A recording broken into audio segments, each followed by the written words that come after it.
Salam Sabina xanım, salam Gönül xanım. Hər birinizi xoş gördük. Hər birinizi ə, təbrik edirəm çərşənbə ilə bağlı. Hər birinizə ən gözəl anları yaşamağı arzu edirəm. Ailənizlə bir yerdə, yaxınlarınızla bir yerdə çox gözəl həftələrə başlayırıq və bizim üçün də çox gözəl bir şansdır ki, öz düşüncə tərzimiz, seçimlərimiz üzərimizdə yenidən düşünək və çox gözəl bir dönəmə də başlayırıq. Və bugünün əsas sualı nəyə görə mən bu slaydı sualla başlayıram. Çünki mədəni kodlar, bugün biz danışacağıq necə satışda və marketinqdə istifadə olunur. Çünki mədəni kodlar hər şeydə istifadə olunur. Təkcə marketinq və satışda deyil. Bugün biz buna fokuslansaq da belə, mədəni kodlar hər bir şeydə bizim həyatımızı idarə edir, seçimlərimizi, fikirlərimizi, düşüncə tərzimizi idarə edir. Təhsildə də belə özünü göstərir. Siyasətçilər ən çox mədəni kodlar üzərində digər ölkələri də koloniyalaşdırırlar. Yəni hansı ki bu yumşaq güc adlanır. Və necə bu yumşaq güc hal-hazırda neyromarketinqdə istifadə olunur və sırf Azərbaycana xas olan hansı mədəni kodlar özünü göstərir ki, marketinqdə və satışda biz onlardan da yararlana bilərik ki, öz satışlarımızı və baxış sayılarımızı, izləyicilərimizi, sosial şəbəkələrdən getsə söhbət müştərilərimizi də biz artıraq. Bugün mən buna fokuslanacağam. Və bugün biz danışacağıq mədəni kodlar nədir? Ümumiyyətlə satış və marketinqə ən çox bizə baryer olan əsas mədəni kodlar nədir? Ümumiyyətlə mədəni kodlar çox geniş bir mövzudur və mən ancaq müəyyən bir hissəsinə mən toxunacağam və konkret кейslər hansı ki bizim öz təcrübəmizlə bağlıdır. Biz minlərlə insanlarla komandamız müəyyən bir işlər görür. Hər gün yeni məhsul üzərində çalışırıq. Çox fərqli insanların ehtiyaclarına uyğun olan məhsullar və xidmətlərdir və həmin o məhsul və xidmətləri də bazara çıxartmaq üçün, onların satışlarını gücləndirmək üçün bir insanın satış və yaxud da marketinq menecerindən hər bir sahibkarın bilməli olduğu ən vacib bacarıq bu mədəni kodlardır. Mədəni kodlar olmadan biz heç vaxt strateji, data əsaslı və eyni zamanda keyfiyyətli, nəticə yönümlü marketinq və satışdan danışa bilmərik. Mən hər gün özüm LinkedIn-ə girirəm və baxıram, falan şirkət 100 minlərlə dollar büdcə ayırır və heç bir nəticə yoxdur marketinqdən və satışdan. Niyə? Çünki hype üzərində qurulur. Niyə? Çünki heç bir data əsaslı yanaşma yoxdur, data ilə işləyə bilmirik. Bizim yerli insanlarımızın psixologiyasını öyrənmək istəmirik, mədəni kodlarını öyrənmək istəmirik. Nədənsə bu bizə çox və çox güclü bir baryer kimi gəlir, utanırıq bunu öyrənməkdən, dərinliyə getməkdən və bu da özü belə bizim mədəni kodlarımızın bir hissəsidir. İlk növbədə mən özümü təqdim etmək istəyirəm. Nəyə görə mən mədəni kodlar haqqında danışa bilərəm? Çünki mən əminəm ki, siz özünüz də çox fərqli təlimlərdə iştirak etmisiniz, fərqli proqramlarda olmusunuz və bəzən bizə ən çox mənfi təsir göstərən məqamlardan biri ondan ibarətdir ki, ekspert, speaker, təlimçi, mütəxəssis ancaq və ancaq teoriya haqqında danışır, xüsusən xarici praktikalar haqqında danışır. Lakin mənim bugün danışdıqlarım hamısı yerli reallığı nəzərə alır və məhz buna görə yerli reallıqla bağlı bugün sizə söyləyəcəyim hər bir şey mənim öz şəxsi sahibkarlıq fəaliyyətimlə bağlı olan təcrübələrdir. Nə qədər qəbul etdiyimiz səhvlərdir, hansı ki həmin o səhvlərin sayəsində biz daha sonra düzgün qərarlar verməyi öyrəndik və biz ümumiyyətlə hansı səhvlərdən özümüzü qoruya bilərik, bugün də mən danışacağam. Mən özüm artıq 8 ildən çoxdur ki, sahibkaram. İlk biznesim şirniyyat biznesi olub. Harda ki biz məhdudiyyəti olan qadınları komandaya olaraq formalaşdırdıq və onların hazırladığı şirniyyatları B2B satış vasitəsilə şirkətlərə, təşkilat rəhbərlərinə və tədbir təşkilatçılarına satışını həyata keçirdirik. Son 8 ildə hər hansı bir tədbirdə iştirak etmisinizsə, mən əminəm ki, siz nə vaxtsa bizim şirniyyatların da dadına baxmısınız. Çünki biz davamlı şəkildə korporativ belə əməkdaşlıqlar edirik tədbirlər vasitəsilə. Fərqli insanlara öz missiyamız haqqımızda da bölüşməyi çox sevirik. Və həmin o sahibkarlıq dönəmi hansı ki şirniyyatlarla bağlı idi. Mənim özümün yaşadığım nə qədər çətinliklər var idi və ən böyük çətinliklər bazara çıxardacaq məhsul, satışların olmaması və eyni zamanda həmin qadınların idarə olunması ən böyük çətinliklərin bazası mədəni kodların bilməməsi ilə bağlı idi. Məndə müəyyən bir ego müdafiə mexanizmi özündə göstərirdi. Mən düşünürdüm ki, mən biznes üzrə, marketinq, satış psixologiyası üzrə təhsil almamalıyım. Mən özümü ağıllı hesab edirdim. Düşünürdüm ki, mən Azərbaycanda 20 yaşım varsa, 25 yaşım varsa, demək ki, mən hər şeyi bilirəm. Hər yerdə mentalitet sözünü bilirəm. Amma reallığa gəldikdə, sahibkarlığa gəldikdə mən gördüm ki, mən Azərbaycanlıların psixologiyası haqqında çox şey mənim məlumatım yoxdur. Bəzi davranışlar haqqında müşahidələrim, təcrübələrim mənə nəsə hər hansı bir data versə də belə, amma sahibkarlıq mənə reallıqla üzləşməyi və real mənzərəni daha kompleksli şəkildə görməyi çox dəstək oldu. Depressiya düşdüm, emosional burnout yaşadım, tükənmişlik yaşadım. Onun sayəsində artıq insan psixologiyasını daha dərin araşdırmağa başladım və onun sayəsində artıq rəsmi təhsil aldım fərqli ölkələrdə və həmin rəsmi təhsil vasitəsilə başladım həmin zamanda özüm üzərində işləməyə, superviziyalar, şəxsi terapiyalar, nəyə görə məndə biznesdə alınmırdı, nəyə görə qeyri-sağlam qərarlar verirdim, hansı mədəni kodlar mənim davranışlarımı bir sahibkar olaraq idarə edir. Və ondan sonra mən artıq bir niş sahə seçdim psixologiyada. Bu biznes psixologiya oldu və təkamül psixologiyası oldu. Hansı ki, həmin o təkamül psixologiyasının sayəsində mən bir çox suallara cavabları tapdım və eyni zamanda bir çox bir çox səhv qərarlardan biz özümüzü qoruya bildik biznesimizdə. Daha sonra mən başladım influencer kimi fəaliyyət göstərməyə. Sosial mediada, Instagramda daha çox aktiv olmağa başladım, LinkedIn-də paylaşımlar etməyə başladım. Mədəni kodları düzgün istifadə edərək content marketinqdə milyonlarla insana çıxa bildim. Bu mənim öz şəxsi кейslərimdir və hansı mədəni kodlar istifadə olunub bu məzmuna və siz necə yararlana bilərsiniz? Bugün də mən bu haqda danışacağım sizinlə. Çünki hər bir viral kontentin bazasında mədəni kodlar dayanır. Biz əgər sabah başqa bir ölkəyə çıxmaq istəyiriksə, Azərbaycanda viral olan məzmun başqa ölkədə ola bilsin ki, olmayacaq. Çünki tanış gəlmir. İnsanlara uşaq vaxtından həmin məzmun, həmin mesajlar tanış gəlmədiyi üçün məhz buna görə biz burada nə qədər büdcə və enerji də itirmiş ola bilərik. Zaman, insan resursu və s. Özüm eyni zamanda mentorluq edirəm sahibkarlara, mütəxəssislərə, həmin o sağlam qərarların verilməsi ilə bağlı, hansı ki, bu sırf mədəni kodlar və təkamül psixologiyasının alətlərini özündə birləşdirir və eyni zamanda biz komanda olaraq artıq başladıq fərqli startaplar qurmağa, Dilbil platforması COVID vaxtı hansı ki, ingilis dilini öyrənməyə onlayn şəkildə əlçatan etməyə başladı. Daha sonra biz öz biznesimizi özümüz rəqəmsal platforma qurandan sonra və özümüz də mütəxəssis tapmaq istəyərkən, bu platformanı qurarkən biz gördük ki, bununla bağlı bir çox boşluqlar var bizim bazarımızda və biz istədik ilk dəfə Azərbaycanda fundamental proqramlaşdırma təlimini biz gənclərimizə, bizim insanlarımıza bunu əlçatan edək və Codstar platforması da belə yaranmağa başladı və biz fərqli insanlarla B2C marketinq, B2B marketinqdən bizim öz insanlarımızın davranışları, minlərlə insanların datası əsasında, onlarla ünsiyyət əsasında biz gördük ki, Dilbili biz idarə edərkən biz bir çox səhvlər etdik. Marketinqdə biz 70 mindən çox büdcəni biz itirdik, boşa xərclədik.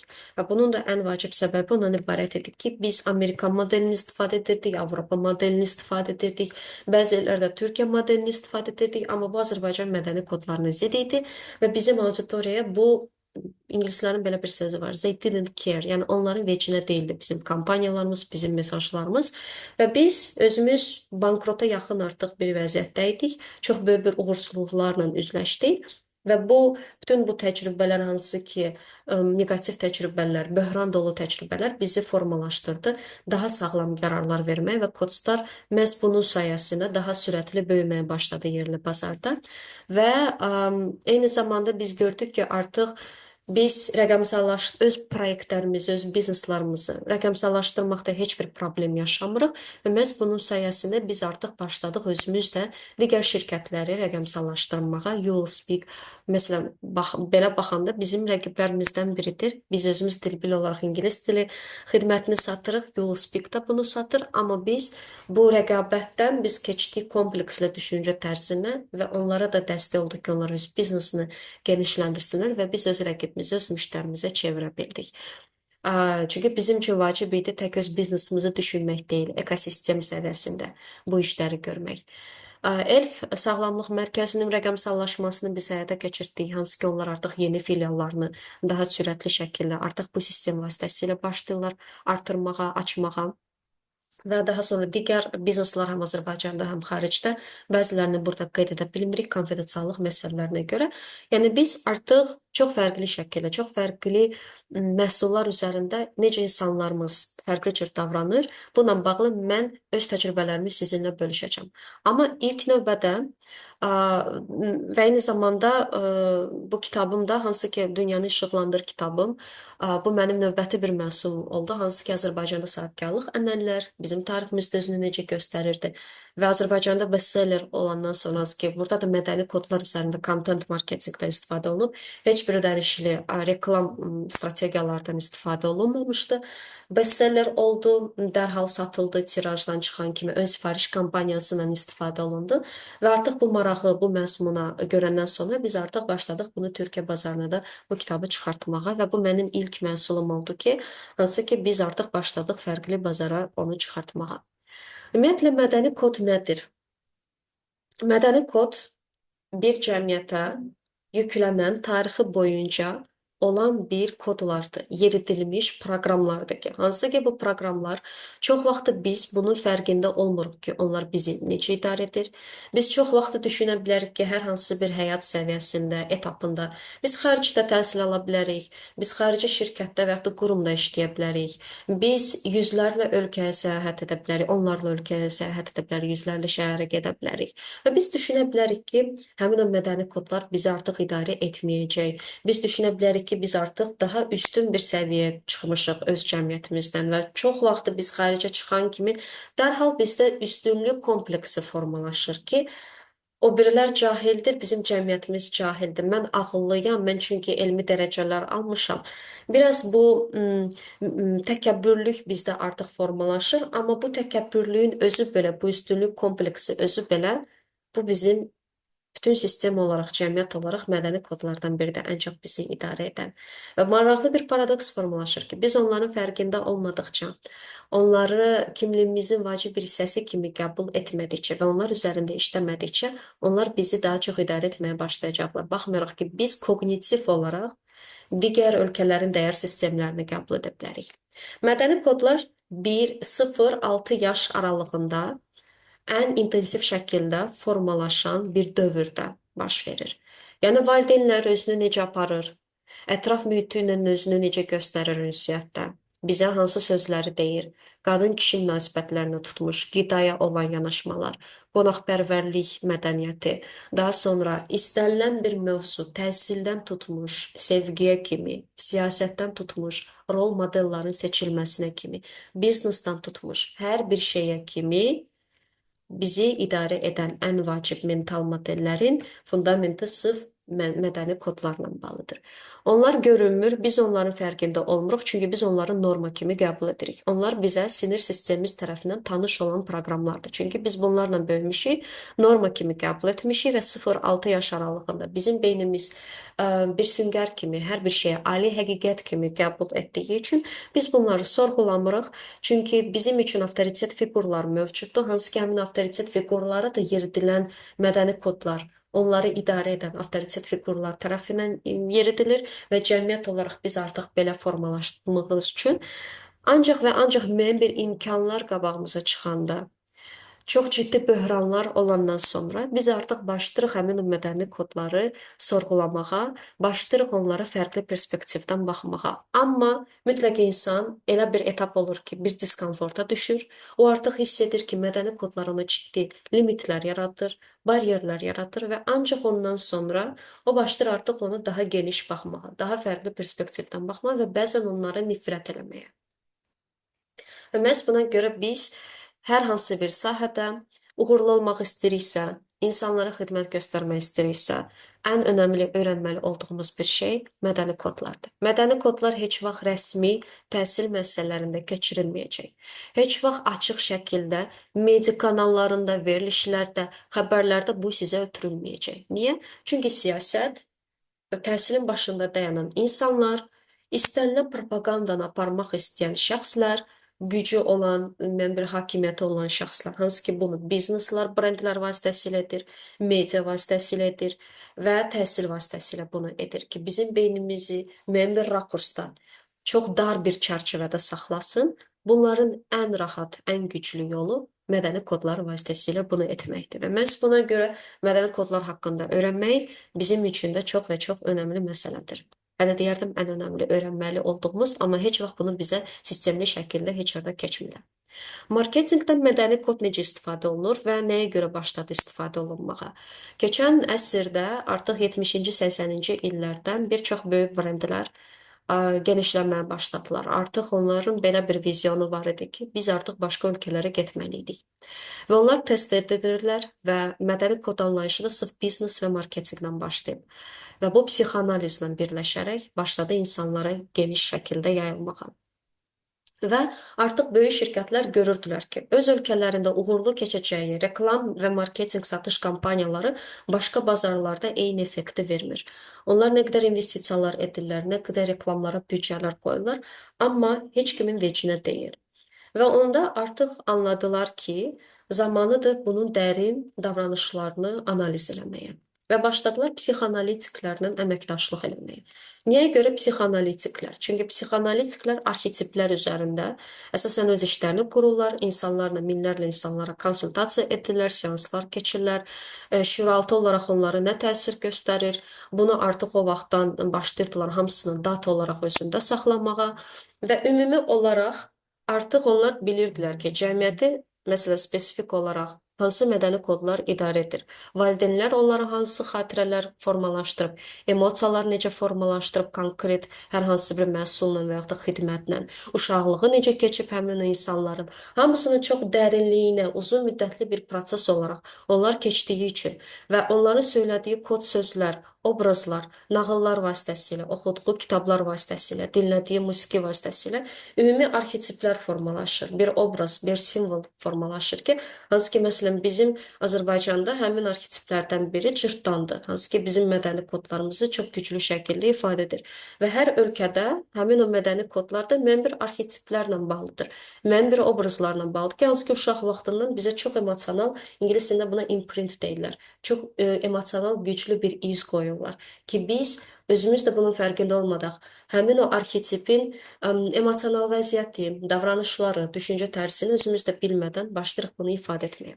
Və artıq neyromarketinq sırf bununla bağlı başladı inkişaf etməyə. Onlar gördülər ki, biz fərqli cəmiyyətlərdə uğurlu olmaq istəyiriksə, ilk növbədə biz fokus qrupları keçməliyik, psixoanalitiklərlə əməkdaşlıq etməliyik və insanların şüuraltını biz araşdırmalıyıq. Ki, nəyə görə konkret produkt keçmir və biz nə edə bilərik ki, süni şəkildə həmin tələbatı yaradaq. Məşhur, mən əminəm ki, siz bəlkə də bu кейsi LinkedIn-də və yaxud da bir çox yerlərdə siz bunu dinləmisiniz. Nestle necə süni şəkildə kofe tələbatı artırdı. Burada da mədəni kodlar üzərində oldu. Onlar müşahidə etdilər ki, orada çay mədəniyyəti çox güclüdür və onlar artıq bunu görəndən sonra ki, bu çay mədəniyyəti güclü olan cəmiyyətdə elə belə ənənəvi marketinq keçməyəcək. Onlar 30 illik müddətində başladılar mədəni kodların üzərində dəyişmək. Onlar konfetlər istehsal etməyə başladılar. Kofe dadı ilə ki, uşaqlar başlasınlar artıq bu dadla tanış olmağa və artıq bu dadı bilən həmin o uşaqlar hal-hazırda ən çox kofeni istehlak edən bir əhaliyə çevrilib. Yəni hər şey mədəni kod üzərindədir və biz burada nəyi nəzərimizdə saxlamalıyıq? İnsan heç vaxt mənsul xidmət almır. İnsan emosiya alır, insan xatirə alır, insan ona tanış olan mənzərəni alır. Yəni emosional vəziyyət, hansı ki, sinir sistemi uşaq vaxtından onu tanıyır. Yəni mən sosial mediada hər hansı bir reklam görürəmsə, bir post görürəmsə, oradakı olan sözlər, oradakı olan istifadə olunan ifadələr, vizuallar, əgər mənə uşaq vaxtından tanış gəlirsə, mən ona daha çox reaksiya qoyacağam. Əgər mənim evimdə tez-tez hər hansı bir hatalar, sözlər istifadə olursa, mənim qulağım buna öyrəşibsə, mənim şüuraltım buna öyrəşibsə və mən reklamda həmin o mənə tanış olan vizuallar, sözlər, ifadələri mən görəmsə, mənim diqqətim daha çox həmin vizuallarda olacaq. Nəinki ümumi akademik dildə olan cümlələrə, nəinki ümumi elmi şəkildə yazılmış cümlələrə və məhz buna görə Bizim üçün hesab olunan loru dil, primitiv dil daha çox reaksiya yaradır insanlar tərəfindən. Niyə? Çünki bu uşaq vaxtından 0-6 yaş aralığından insanlara tanış olan bir dildir. Akademik dil, elmi dil insanlara ağır gəlir. İnsan beyni üçün, çünki enerji məsələn də getməlidir. İnsan fokuslanmalıdır hər hansı bir şeyi öyrənmək üçün. Və məhz buna görə çox vaxtı alimlər, həkimlər, mütəxəssislər akademik, ədəbi dildə danışanda onları çox vaxtı çox insan izləyə bilmir. Onlar diqqəti özündə saxlaya bilmirlər. Və indiki dövrdə də biz satışlar haqqında danışırıqsa, yüksək satışlar haqqında, burada ən vacib bacarıq özümüzdə inkişaf etdirdiyimiz ilk 3 saniyədə insanların diqqətini cəlb etməkdir. Hooklarda, hansı ki, reelslarda, karusel postlarda istifadə olunur və biz nə qədər çox ondan istifadə edə biliriksə, o qədər satış etmə ehtimalımız da bizdə yüksəkdir. Azərbaycan bazarında satış 3 şey əsasında qurulub. Təhlükəsizlik hissi, çünki bizim cəmiyyətimiz erkən ego inkişaf mərhələsindədir. Və biz ego inkişaf mərhələləri haqqında bilmədən, mədəni kodlar haqqında bilmədən, biz xaricdə wow dediyimiz hər hansı bir produkt, texnologiya olsun, başqa bir şey olsun, hansı ki, xaricdə çox gözəl özünü göstərir, biz heç vaxt özümüzə və yaxud da digərlərinə qarantiya verə bilmərik ki, Azərbaycanda işləyəcək. Bəlkə də 5 il sonra, bəlkə də 10 il sonra, bəlkə də 20 il sonra. Nəyə görə? Çünki bizim üçün təhlükəsizlik hissi ən vacibdir və məhz buna görə bizim bazarda ən çox satış nəyə doğru gedir? Təhlükəsizliyimizin qorunması üzrə. Baza ehtiyaclar o bütün cəmiyyətlərdə zaten var və bu da normaldır və eyni zamanda istənilən bir xidmət və məhsul hansı ki bizdə o təhlükəsizlik hissini qoruyur və onu doldurur. Məhz buna görə istənilən reklam kampaniyalarda insanlar özləri də çox gözəl bunu alırlar ki, həyatda heç nə qarantiya üzərində deyil. Nə vaxt siz yalan məlumat olsa da belə, bu arada mən bunu qeyd etmək istəyirəm. Mən heç kimə burada tövsiyə etmirəm ki, kimsə yalan vədlər desin, yalandan mesajlar ötürsün. Xeyr, amma Azərbaycan reallığında biz nəyi görürük? Reallıqda heç bir qarantiyası olmayan məhsulu, qarantiya sözünü əlavə edən öz mesajlarında, reklam kampanyalarda olan brendlər ən yüksək satışlar edirlər. Çünki insanlar bunu dinləmək istəyirlər. İnsanlar özünü hər hansı bir təhlükəsizlikdə o hiss onlar üçün çox vacibdir. Onlar özləri də anlayırlar ki, bu dünyada heç nə 100% qarantiya deyil, amma yenə də onu dinləmək istəyirlər ki, kimsə onu qoruyacaq. Kimsə onların təhlükəsizlik hissini, bu ehtiyacı dolduracaq. İkincisi, sosial qəbul.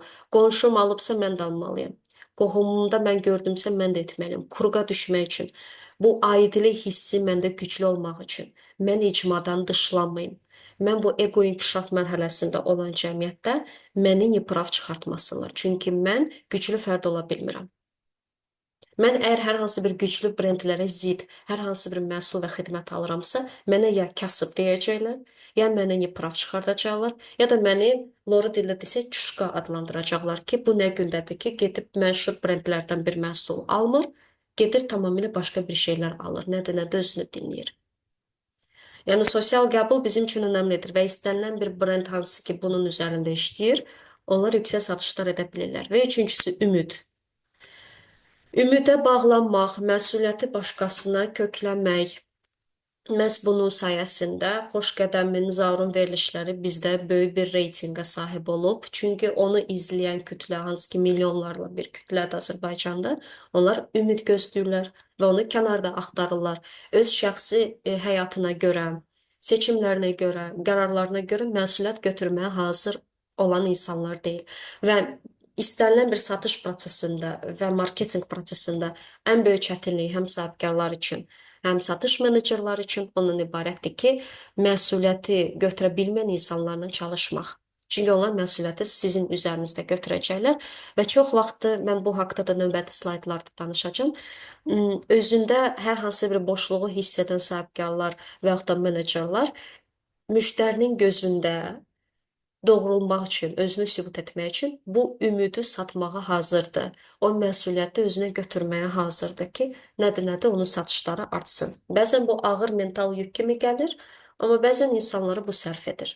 Çünki bu da müəyyən bir mənada sahibkarlar üçün və yaxud da satış menecerləri üçün müəyyən bir üstünlük kompleksini də gücləndirə bilər ki, qarşı tərəfə emosional asılılığı da onu həyata keçirdə bilsin. Və məhz buna görə əziz və dəyərli dostlar, Rasional arqumentlər haqqında biz burada danışa bilmərik. Necə ki, Dubai şokoladı bütün dünyada, Labubu bütün dünyada məşhur oldu deyənə biz də sırf bu mədəni kod üzərində sosial qəbul, təhlükəsizlik, bunun üzərində baxmayaraq ki, bizim ona heç bir ümidimiz yoxdur və sair və sair, amma bu iki məsələ təhlükəsizlik hissi və sosial qəbul bu ikisi birləşdi deyənə Dubai şokoladı, hansı ki, bizim heç bir ehtiyacımızı belə baxanda dəmir və Labubu onsuz da çox rahat şəkildə yaşaya bilərik. Dünyada məşhur oldu. Dünyada məşhur oldu və sürü psixologiyası, kütlə psixologiyası yüzlərlə insan edibsə demək ki, bu 100% doğrudur. Mən də bunun hissəsi olmaq istəyirəm. Mən də bu eyforiyanın parçası olmaq istəyirəm. Əgər minlərlə insan bu produktu alırsa, demək ki, bu 100% ali həqiqətdir və bunun üzərində mən də gedirəm. Ən sonuncu pulumu 65 manatı mən gedirəm, həmin o Dubai şokolada pulumu verirəm. 200 manatı gedirəm, həmin o Labubuya verirəm. Amma halbuki hər hansı bir tədris proqramı verilsə, hansı ki, həmin o insanın həyat keyfiyyətini yüksəldəcək, ona deyilsə ki, gəl məsələn 200 manatı hər hansı bir kursa ver, hansı ki, məsələn də mən bir nəticələri var, hansı ki, onlayn onun üçün əlçatan edir. O 1000 dənə burada bəhanə axtaracaq. Müəyyən bir ego müdafiə mexanizmlarına görə. Amma həmin o eyni kurs məşhurlar tərəfindən bölüşüləcəksə, avtoritet fiqurlar tərəfindən bölüşüləcəksə, fake reklam xatirinə həmin o məşhurlar tərəfindən, reklamlar tərəfindən tez-tez onun qabağına çıxacaqsa, onun ehtimalı çox yüksək olacaq ki, o həmin məhsulu və xidməti alacaq. Özü gedib araşdırmayacaq, özü gedib sorğulamayacaq. Çünki bizdə tənqidi düşüncə tərzi erkən ego inkişaf mərhələsinə görə bizdə çox zəifdir. Çünki bizi idarə edən kult avtoritet kultudur. Hər bir qərarlarımızda mütləq bir nəfər, çox az insan var ki, bunu sındırıb bizim cəmiyyətdə. Amma çoxluq olaraq hər hansı bir çox vacib bir bizdə avtoritet gücü yüksək olan bir insan var ki, hansı ki bizim qərarlarımıza təsir göstərir və o bizim iç səsimizə dönür və o iç səs bizim bütün qərarlarımıza təsir göstərir. Özümüzə paltar seçərkən də belə ya valideynin səsi ola bilər, ya qohumun səsi ola bilər, ya qonşunuz, ya müəllimin, kimsə bizə uşaq vaxtında desək ki, məsələn, göy rəngdə paltar sənə heç vaxt yaraşmır. Biz 25 yaşına çatsaq da belə, 30 yaşına çatsaq da belə, o səs üzərində biz işləməsək, onu sorğulamasaq, biz özümüz də bunun fərqində olmadan, biz əslində görəcəyik ki, hər hansı bir mağazaya gedəndə biz göy rəngin yanından dərhal biz artıq keçəcəyik. McDonald's nəyə görə Azərbaycanda məşhur oldu? Bunun sırf əsas səbəbi mədəni koddur. McDonald's sözü Amerikada açılanda ilk filial olaraq Amerikada düzdür. Məsələn, İkinci Dünya müharibəsindən sonra müəyyən bir orada reformalar başladı. Artıq iqtisadiyyat daha çox güclənməyə, canlanmağa başladı. Və canlandıqca daha çox işləmək lazım idi. Və daha çox işləyən insanlar üçün də qida kultu dəyişməyə başladı. Onlar əgər qidaya əvvəl fərqli cür baxırdılarsa, Ə, artıq indi həddindən artıq çox işlədiyi üçün, temp dəyişdiyi üçün, daha sürətli olduğu üçün onların həyat tərzi artıq yavaş-yavaş qida qəbulu, o slow food, yəni yavaş qida qəbulu onlarda artıq ikinci plana çevrilir. Onlar artıq qidaya bir mühərrik kimi, mühərriki məsələn də təsir göstərən bir yağ kimi ona təsir göstərən bir element kimi baxmağa başlayıb ki, mən qidalanıramsa, demək ki, mən funksiyamı bərpa etmək üçün, davam etmək üçün bir alət kimi baxıram qidaya. Ondan zövq almaq üçün deyil, öz sağlamlığıma ə, öz sağlamlığımı gücləndirmək üçün bir alət kimi deyil. Sadəcə özümü bir funksiya kimi görməyə başlayıram bir insan olaraq, çünki mən bu iqtisadi sistemin bir parçasıyam və mən bir funksiya olaraq, mənim bir öhdəliklərim var, sürətlənmiş həyat tərzi var və mən artıq gəlib necəsə mən bu qida ehtiyacımı doldurmalıyam və McDonald's sırf insanlara bunu satmağa başladı. Bu mədəni kod üzərində. Amerikada ilk dəfə. Ki mən artıq qidanı insanlara sürətli şəkildə kalori yığsınlar. Baxmayaraq ki, bu bəlkə də qeyri-sağlam bir şəkildə olacaq. Amma insanları doydurmaq lazımdır tez və sürətli şəkildə ki, onlar özlərinə funksiya kimi baxırlar və funksiya kimi özlərinə baxdığı üçün onlara sürətli şəkildə, qeyri-sağlam şəkildə kalori yığdırmaq lazım ki, onlar davam edə bilsinlər işlərinə. McDonald's indiki dövrdə Azərbaycana gəlsəydi, bəlkə də o qədər də çox uğurlu olmazdı. Amma nəyə görə sırf Sovet dönəminə gəldi, bu elə belə deyil. Ümumiyyətlə, böyük brendlər nə vaxt Onlar mədəni kodları araşdırdıkları üçün, psixoanalitiklərlə, psixoloqlarla işlədiyi üçün, onlar hər zaman düzgün zamanı planlayırlar ki, hansı bazara, hansı ölkəyə nə vaxt girmək lazımdır. Və elə belə 1990-cı il Moskvada ilk McDonald's açılmayıb. Çünki artıq yavaş-yavaş dağılmağa doğru gedirdi. İnsanlarda ümid hissi azalırdı hökumətə qarşı. Artıq yavaş-yavaş narahatçılıq var idi, təşviş var idi və onların ən böyük qorxusu sağ qalmaq qorxusu olub. Və necə ki McDonald's bu mədəni kod üzərində ilk dəfə Amerikan filialında üzərində işləyirdi ki, insanlar əsas sağ qalsınlar. Mühərriki yandıran bir yağ kimi, bir alət kimi, bir funksiya kimi özünə yanaşırlar ki, tez və sürətli şəkildə o kalorini özündə doldura bilsinlər ki, davam etsinlər. Onlar artıq gördülər ki, ego inkişaf mərhələsi Sovet dönəmində düşür. İlk pillələrə düşür. Onlar bunu çox yaxşı anlayırdılar. Onlar özləri casuslarla işləyirdilər. Onlar artıq müəyyən bir sirlər gəlirdi. Onlar artıq görürdülər ki, orada xaos başlayır. Və artıq koloniyalaşmanın metodlarından biri olaraq onlar qida üzərində işləməyə başladılar. Və əgər əvvəl və biz də Sovet hökumətinin bir hissəsi olduğumuz üçün bu da təbii ki bizə təsir göstərdi və bütün respublikalarda artıq sağ qalma rejimi çox önəmli oldu və bizim qida kultumuz dəyişməyə başladı. Əgər əvvəl qida üzrə mədəni kod daha çox təmtəraqlı süfrələr açmaq, qonaqpərvərlik simvolu kimi və insanlara göstəriş, status simvolu kimi idisə, artıq McDonald's gördü ki, artıq insanların ego inkişaf mərhələsi düşür aşağı, sağ qalmaq rejiminə düşürlər və artıq başladılar sırf bu dönəmdə insanlara tez, ucuz, o vaxt üçün ucuz. Təbii ki, indiki məsələn bu inflyasiya və sair artıq bizə o qədər də ucuz gəlməyiblər. Amma o vaxt üçün daha ucuz, daha əlçatan, sürətli, kalori yığan, buna katalizator kimi baxan və mühərrikə bir yağ kimi onlar artıq başladılar bu mədəni kod üzərində bu qidanı bizə satmağa. Və bizdə də fast food mədəniyyəti sırf elə belə Sovet dönəmindən bu keçid dövrünə düşməyib. Çünki biz ego inkişaf mərhələsi olaraq çox erkən bir mərhələyə düşdük.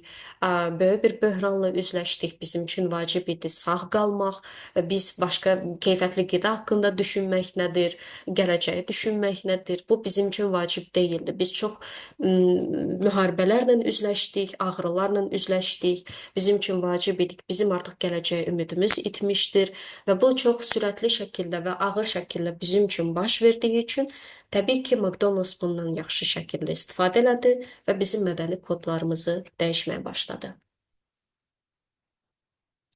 Mən öz viral olan məzmunumu analiz edərkən mən hər zaman bu kimi elementləri özümdə gördüm ki, harda ki mən mədəni kodları daha çox istifadə edirəm, orada hər zaman insanlar daha çox reaksiya verirlər. Mənim ilk milyonluq olan videom, hansı ki 2 milyondan daha çox baxış toplayan videom Instagramda, burada şəkil olması da belə, sırf o da mədəni kod üzərində olub. Xalqın uşağı.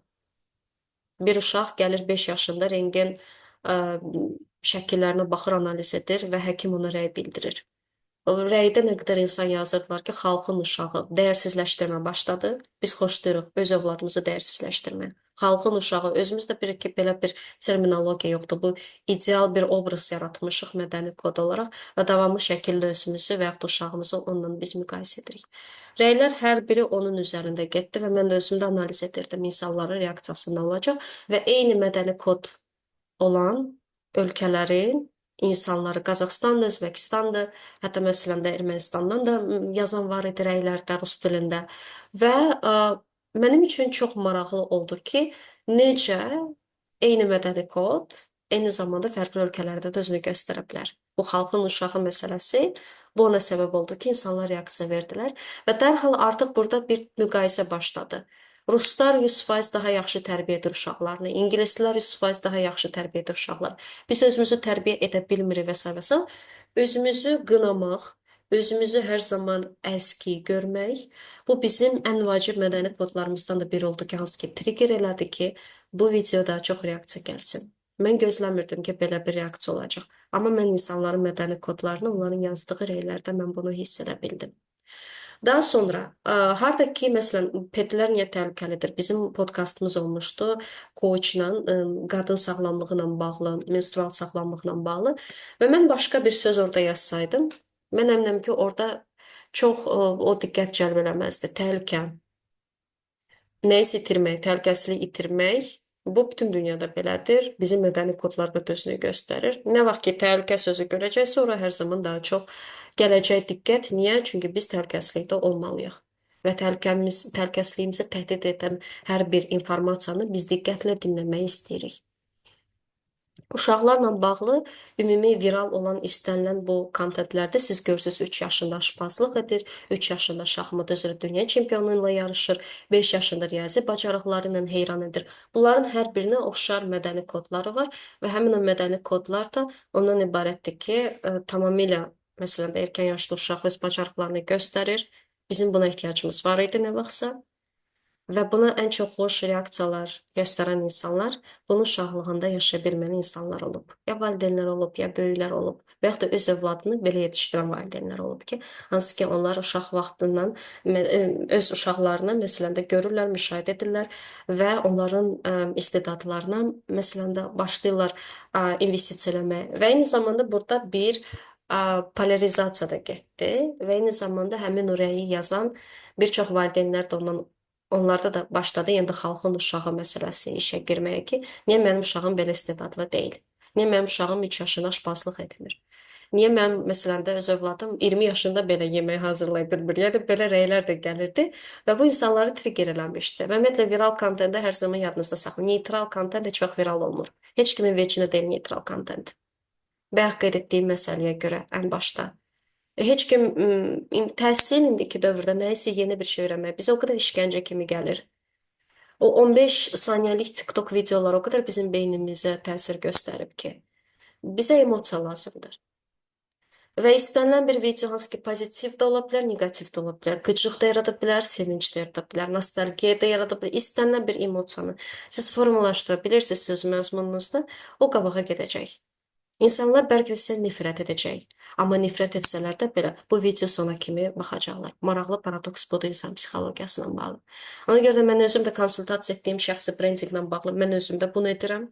Və ən çox viral olan videolarımın bir çoxlarında mən nə qədər nifrət nitqi ilə də üzləşmişəm. Niyə? Çünki bizim bir mədəni kodumuz var ki, sən heç vaxt cəsarətli şəkildə öz pozisiyanı, öz fikrini bu cəmiyyətdə zidd olan bir yanaşmalarla ifadə edə bilməzsən. Sən heç kimsən ki, gəlib cəmiyyətə zidd olan yanaşmaları, pozisiyalı bildirirsən birbaşa. Və mən özüm konsertdə iştirak etmişdim keçən il və konsertdə mən rəqs edirdim. Bir çox insanların qabağında. Mən onu video kimi bölüşdüm. İnsanlar hansı ki, mənə canlı şəkildə o konsertdən sonra öz fikrini bildirə bilmirdi. Nə qədər orada minlərlə insan vardı və məni görmüşdü. Ancaq və ancaq mənə pozitiv sözlər deyirdilər. Hansı ki o insanlarda o pasiv aqressiya formalaşdı. O video qabağına çıxan kimi dərhal başladılar ona onlayn şəkildə rəylər vasitəsilə bunu bildirməyə ki, biz bəyənmədik, siz kimsiz ki, gəlirsiniz orada, siz rəqs edirsiniz və s. və s. Və mən bunu normal qəbul edirəm. Necə ki, yaşıl alma görürəm, onun yaşıl olmağını mən normal qəbul edirəmsə, bunu da nəyə görə mən normal qəbul edirəm? Çünki onu idarə edən mədəni kodlarını çox yaxşı görürəm. O özü bunun fərqində deyil. Onu da idarə edən və bir çoxlarımızı bu cəmiyyətdə idarə edən ən vacib mədəni kod nədir? Ki, mən güclü fərdlərdən qorxuram. Güclü fərdləri sevmirəm. Məhz buna görə bu ölkədə müstəqil düşünən insanlar və sahibkarları sevmirlər. Və bu özünü hər bir şeydə göstərir. Və məhz buna görə hər zaman mən onu söyləyirəm ki, bizim həyatımızda, cəmiyyətimizdə siyasi sistemdən tutmuş təhsil sistemi kimi hər bir şey onun bazası mədəni kodlar üzərində qurulur. Ona görə də biz konkret bir nəfəri, bir qurumu biz ittiham edə bilmərik. Çünki biz özümüz də bu sistemin parçasıyıq. Və biz ancaq sistemli yanaşaraq, fərqli perspektivdən bir problemə yanaşaraq biz onda kifayət qədər güclü həll yolları təklif edə bilərik istənilən məsələyə. Trendyol psixologiyası ilə bağlı mən bölüşəndə insanlar məni topa tutmuşdu. Niyə? Çünki mən tamamilə şablonları sındıran bir yanaşma gətirmişdim ki, məsələn də çox vaxt biz düşünürük ki, biz daha ucuz alış-veriş edirik Trendyoldan. Amma məsələn, mən bunu artıq zamanla başladım. Necə zaman olaraq biz öz pulumuzu itirə bilirik, zaman anlayışı ilə necə məsələn pul məsələsi, onun dəyəri itə bilər. Və insanlar başladılar artıq dərhal hücum etməyə. Siz kimsiz ki, gəlsiz bizim Trendyol alış-verişlərimizə təsir göstərsiniz. Halbuki bununla bağlı heç bir neqativ bir fikir yox idi orada. Amma sadəcə fərqli bir perspektiv necə insanları qıcıqlandırmağa başladı. Nəyə görə? Çünki Trendyoldan sifariş edən insanlar bunu öz kimliyinin parçası kimi görür bu prosesi. Və kimsə artıq bu prosesə nəsə bir şey deyəndə, onların eqosuna artıq hücum kimi gəlir və onlar artıq dərhal başlayırlar özlərini müdafiə etməyə. Dərhal zidd olan bir perspektivə, nəsə acılı bir söz deməyə, aqressiya formalaşma başlar ki, sən kimsən ki, gəlirsən məni niprav çıxartmağa çalışırsan. Onlar bunu görürlər. Amma halbuki burada heç kim heç kimi niprav çıxartmırdı. Daha sonra COP vaxtı bir əməkdaşlığım var idi. Orada bir stenddə yaxınlaşdım və gözlənilməz şəkildə influencer olaraq bir əməkdaşlıq təklifi aldım ki, onların bir pivələri var. Həmin o pivələr çox fərqli texnologiyalarla istehsal olunur və mən onun dadına baxmışdım. Və həmin o pivələr insan urinasının xüsusi texnologiya ilə onlar təmizlənir və su qıtlığı onlarda çox güclü bir problem olduğu üçün və pivənin istehsalında çoxlu su istifadə olunduğu üçün Sinqapurda bir professor xüsusi bir texnologiya yaradıb. Təbii ki, gigiyena, filtrasiya, bütün hər bir şey, dezinfeksiya, hər bir şey burada nəzərə alınır və bu pivə brendi Sinqapurda 25 ildir ki, bazardadır.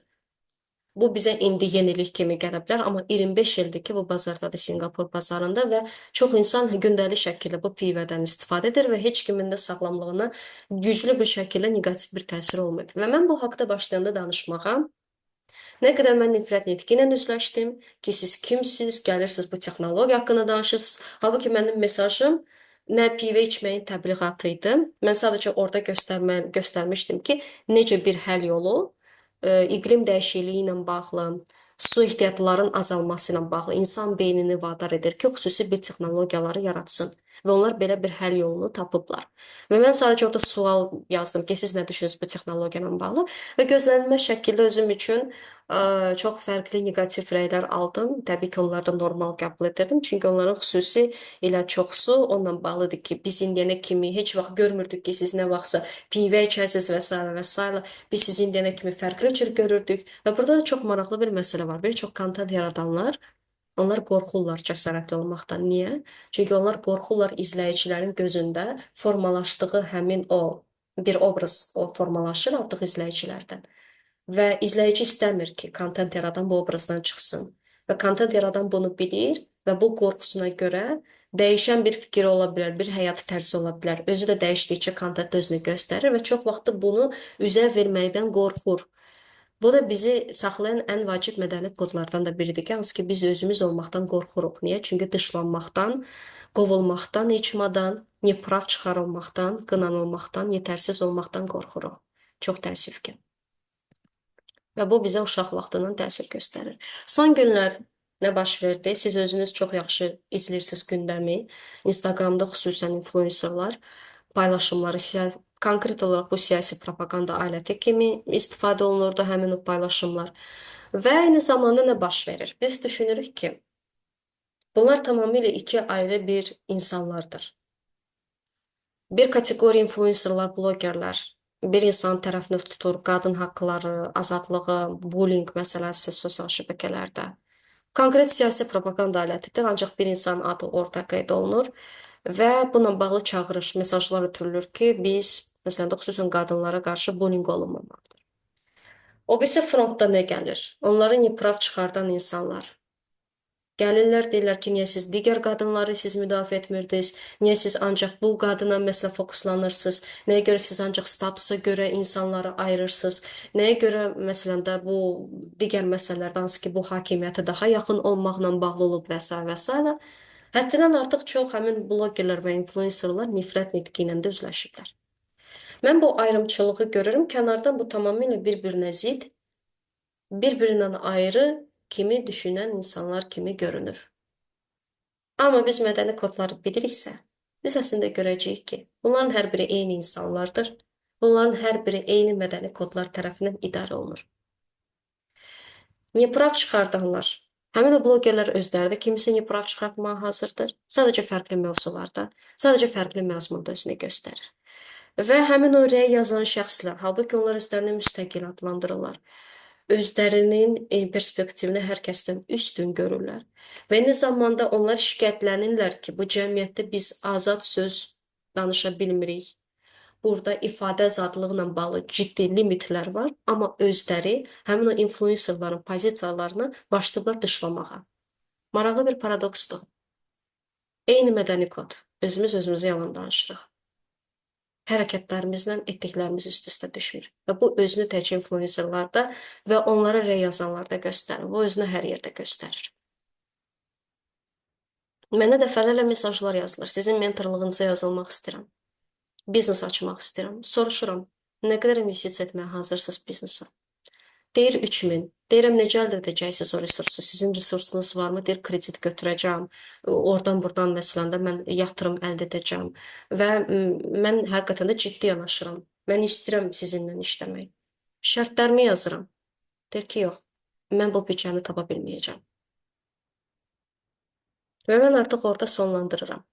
Çünki mən bilirəm ki, bu mədəni kod ona icazə verməyəcək ki, uğurlu biznesi qursun. Çünki uğurlu biznes sahibi olmaq üçün insan ilk növbədə özü ilə dürüst olmalıdır və reallığa adaptasiya olmağı bacarmalıdır. O deməməlidir ki, məndə resurs yoxdur. Əgər bir biznes qurmaq haqqında danışırıqsa, mən özümə, beynimə bir ChatGPT kimi yanaşıb özümə bu sualı verirəm. Mən resursu necə tapım? Mən necə onu əldə edim? Və bir çox qrantlarla, dövlət dəstəyi ilə idarə olunan bizneslər niyə uğurlu olmurlar? Çünki onların beyni buna fokuslamayıb ki, mən necə özüm generasiya edim resursu.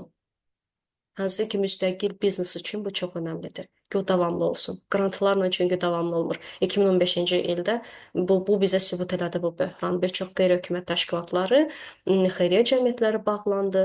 Onların fəaliyyətləri limitləndi və onlar ilk dəfə sosial sahibkarlıq haqqında düşündülər ki, mən necə biznes qurum ki, mənim təşkilatımın sosial missiyasını dəstəkləsin.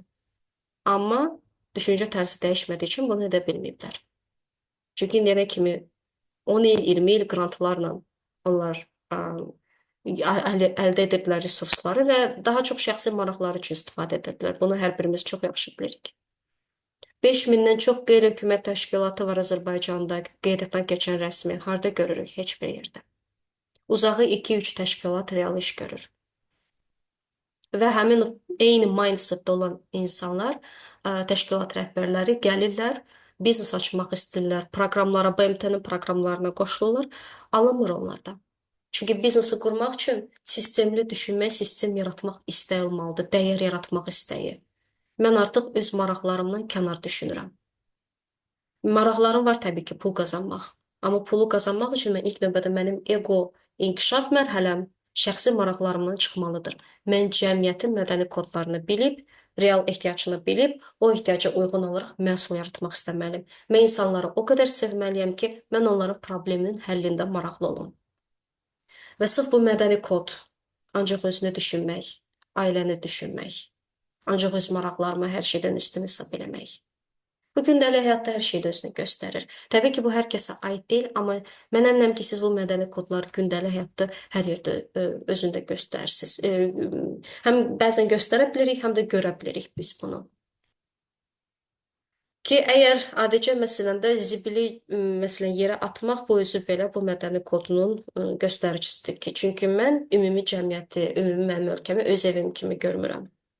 Mən ona yad dünya kimi baxıram. Məhz buna görə biz zibil problemini həll edə bilmirik. Çünki bu burayla bağlıdır. Və maarifləndirici bütün layihələrin heç bir effekti və əhəmiyyəti yoxdur. Çünki mədəni kod üzərində iş getmir. Hansı ki, biz mədəni kodu bilsək ki, nəyə görə biz zibilləyirik öz ölkəmizi, kəndlərimizi, gözəl yerlərimizi. O mədəni kodlarda dəyişiklik olsa, ancaq biz o seçimlərdə və hərəkətlərdə görərik. Amma reklam kampanyalarında, maarifləndirici işlərdə onlar sadəcə səthi yanaşırlar. Bu, real problemi həll eləmir. İnsanlar unudurlar, çünki onların vecdlərində deyil. Çünki onlara sərf edir belə yaşamaq. Biz bunu bilmədikcə, biz heç vaxt qabağa getməyəcəyik növbəti ego inkişaf mərhələsinə. Və növbəti ego inkişaf mərhələsinə keçid hər zaman mədəni kod üzərində işlənməlidir. Öz keysimi danışıram şirniyyat satışı ilə bağlı. Biz təzə-təzə başlayanda bu da Arden Spitz olaraq. Bizim şirniyyatları heç kim almırdı.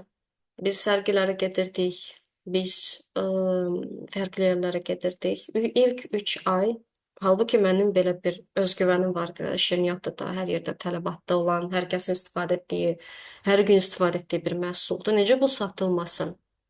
İlk biz sərgilərə gedirdik. Mən özüm paralel şirkətlərlə də gedirdim, görüşürdüm bir-bir.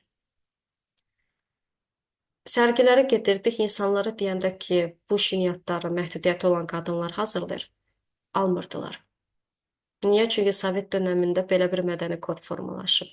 Həmin insanlar nəsə əl işi hazırlanırsa, demək ki, keyfiyyətsizdir. Onlardan uzaq durmaq lazımdır.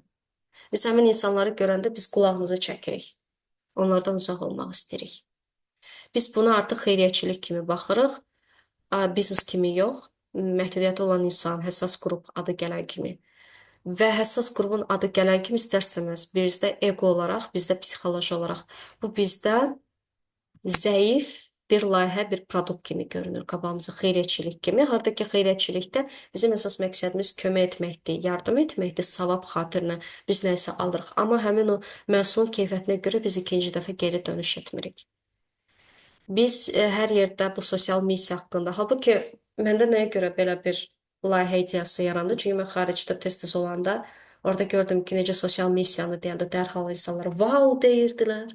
Biz sizə dəstək olarıq, nə gözəl ideyanız var və s. və s. və düşünürəm ki, Azərbaycanda olacaq. Çünki Azərbaycanda xeyriyyəçilik güclüdür ənənə olaraq. Və nə baş verdi? Reallıqda, sahibkarlıqda nə baş verdi? Bu Sovet dönəmindən qalan bu mədəni kod, hansı ki məhdudiyyətdə olan insanlara qarşı çox ciddi neqativ bir stereotip formalaşdırıb. Ən çox satışlarımıza mane olub.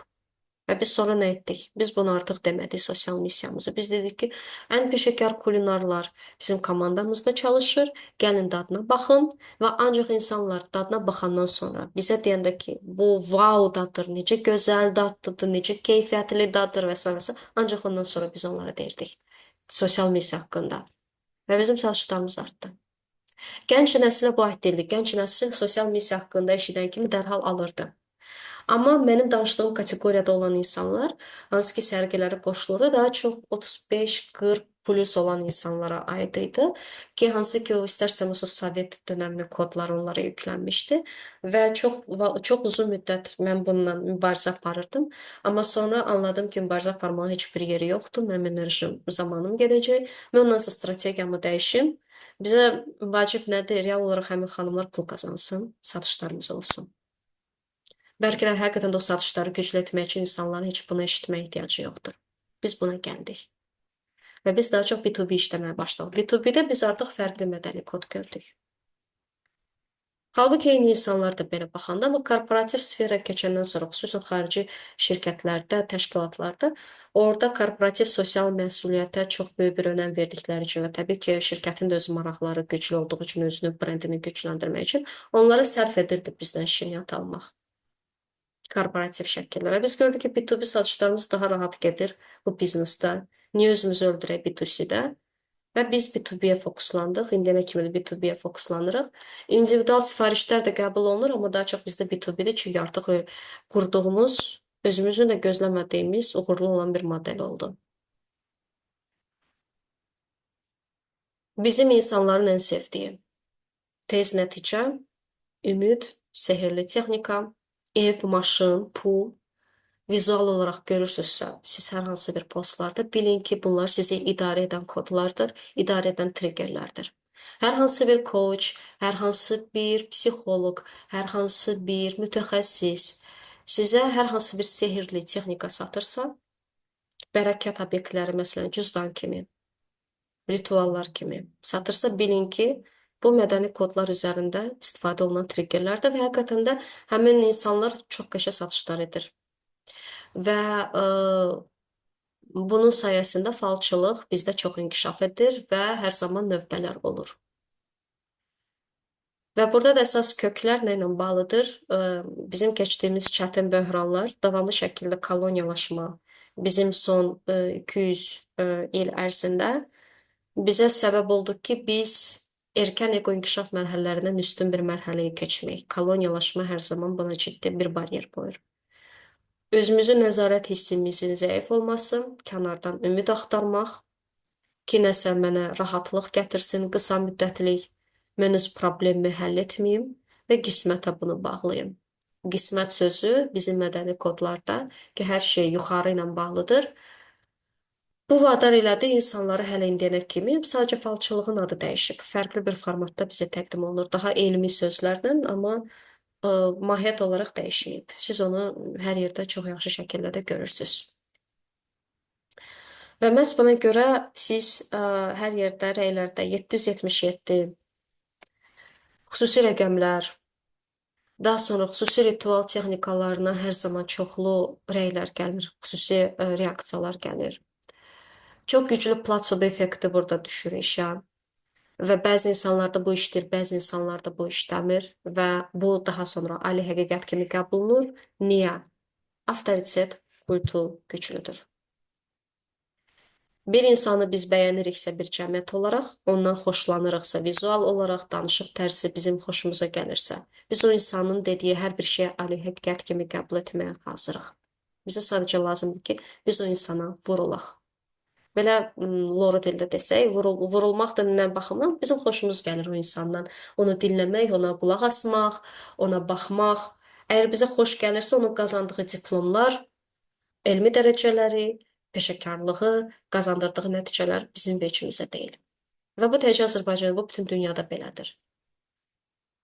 Və məhz buna görə deyəndə ki, insanlar psixoloqları, koçları diploma görə seçir Azərbaycanda. Mən buna çox böyük bir skeptik yanaşıram bu məsələyə. Çünki bizim üçün diplom həqiqətən də və peşəkarlıq, elmi peşəkarlıq bizim üçün vacib deyil. Bizim üçün vacibdir ki, o psixoloq və koç bizə emosiyaları, hansı emosiyaları ötürür. Sakit səslə danışırsa, bizi sakitləşdirsə, 100% o artıq peşəkar koçdur. Yəni ilk səs tonundan bizdə artıq bu algılanma gedir. Biz artıq belə düşünməyə başlayırıq, dərinə getmirik, araşdırmırıq, uzun müddətli müşahidə etmirik və çox rahat şəkildə aldanılırıq buna görə.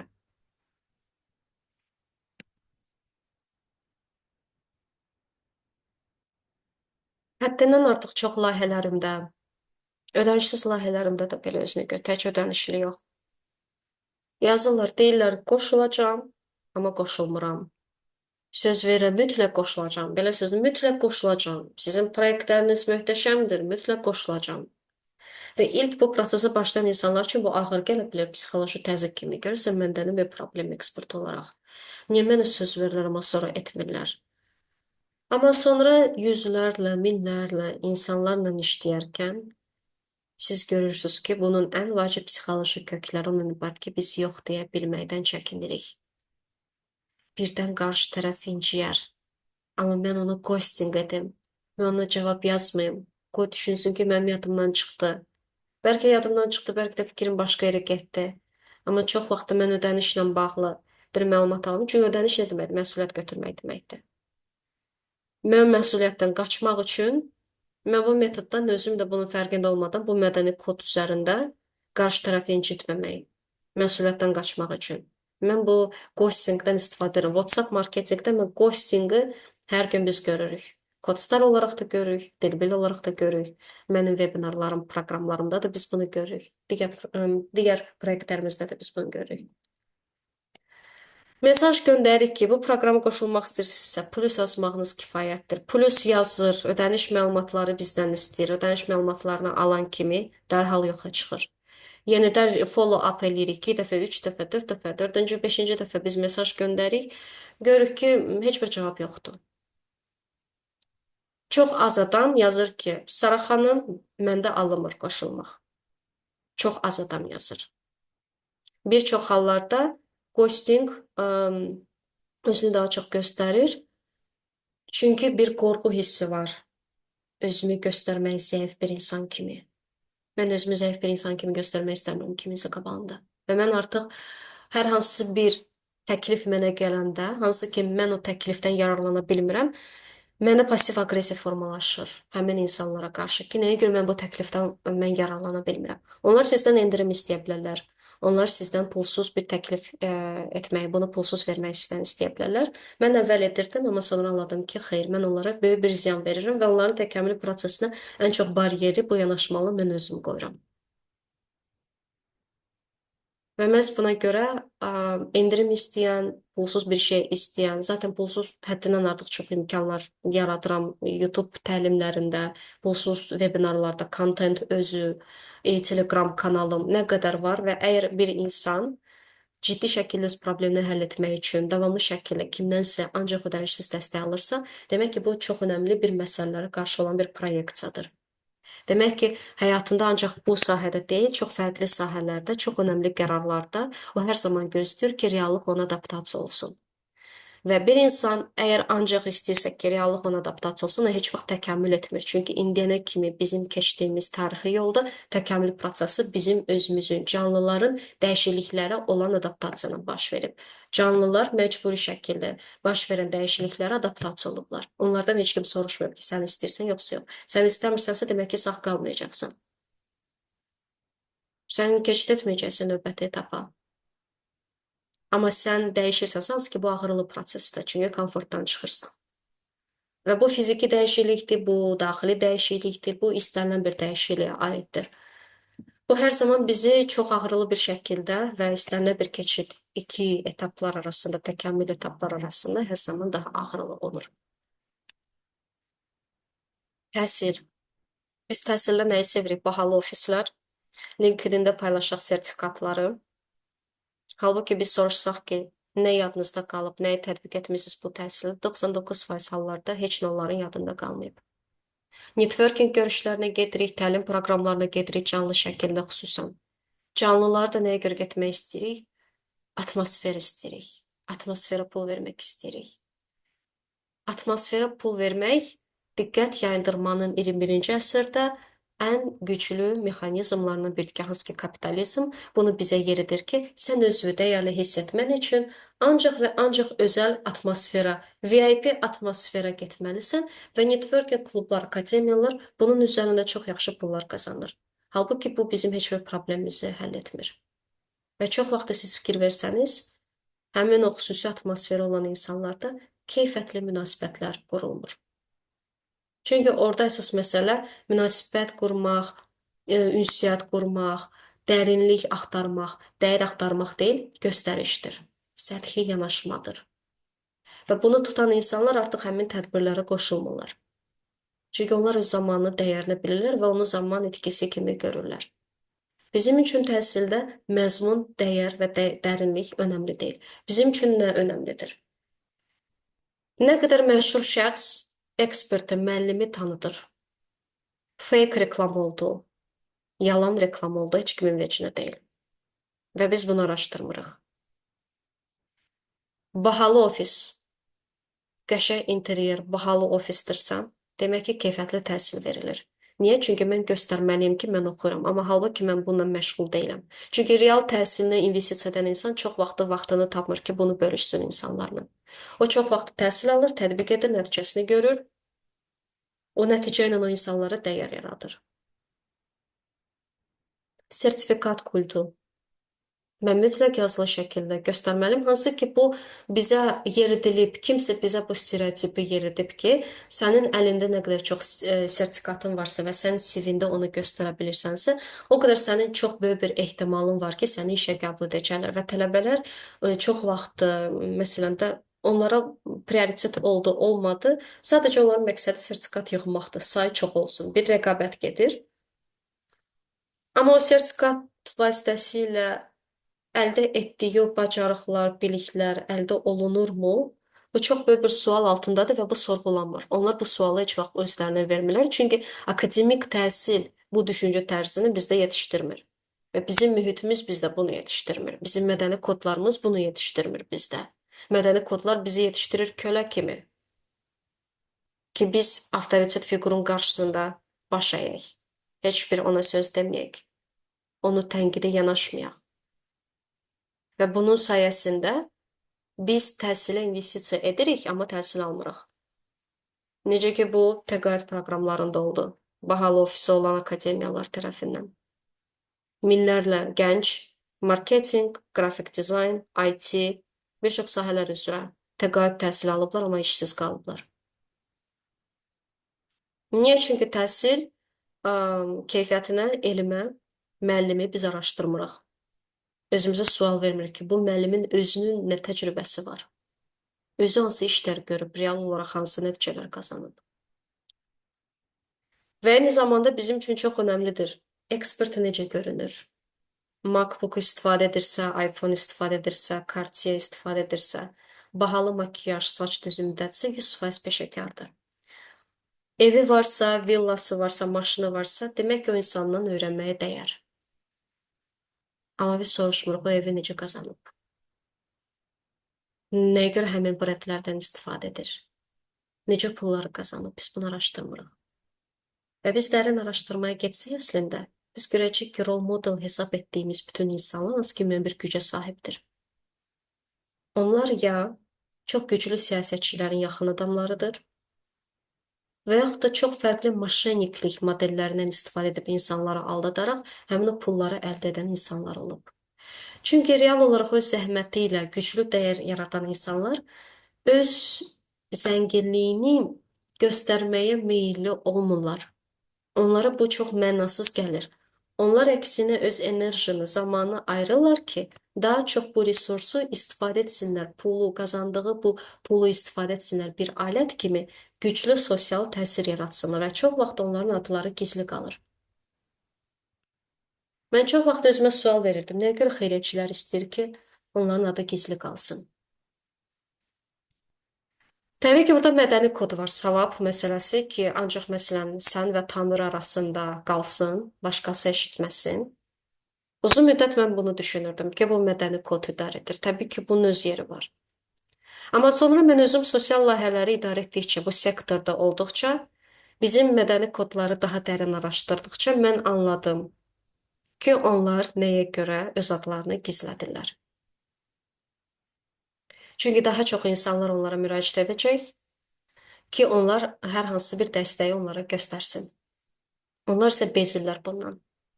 Çünki bir dəfə mən cəmiyyətdə hər hansı bir dəyərli bir iş görürəmsə, dərhal çox fərqli insanlar necəsə bu məlumatı əldə edir və məni çox tükənməz bir resurs mənbəyi kimi görür və bundan sui-istifadə etməyə çalışır. Mən buna dəstək olmaq istəmirəm. Bir xeyriyyətçi filantrop olaraq. Mən özüm seçici yanaşmaq istəyirəm ki, mən hansı proyektlərə yatırım edirəm. Çünki mən bu pulu o qədər əziyyətlə qazanıram ki, mən istəyirəm ki, keyfiyyətli bir şeyə getsin. Çünki mən kənardan qrant almıram. Kənardan qrant alan insanların düşüncə tərzi fərqlidir. Onların veclərinə deyil, etdiyi rezultatlar, nəticələr. Çünki onlara rahat gəlir bu pul. Birdən-birə təsəvvür ki, 100 min dollar qrant qazanırsınız. Amma sahibkar 100 min dolları bir günə qazanmayıb. O nə qədər sistem qurub, uzun müddətli sistem qurub, o sistem o pulları gətirsin satış modeli üzərində. Bu ağırdır. Davamlı şəkilli işin başında dayanmaq, dəyər yaratmaq. Və həmin o xeyriyyətçilər bu mədəni kodu bilərək ki, birdən mən bir nəfərə kömək elədim. Dərhal artıq mənim üstümə düşəcəklər ki, minlərlə insan mən onlara da kömək edim. Və mənim bu empatiya hissimdən, yaxşılıq etmək istəyimdən sui-istifadə etsinlər.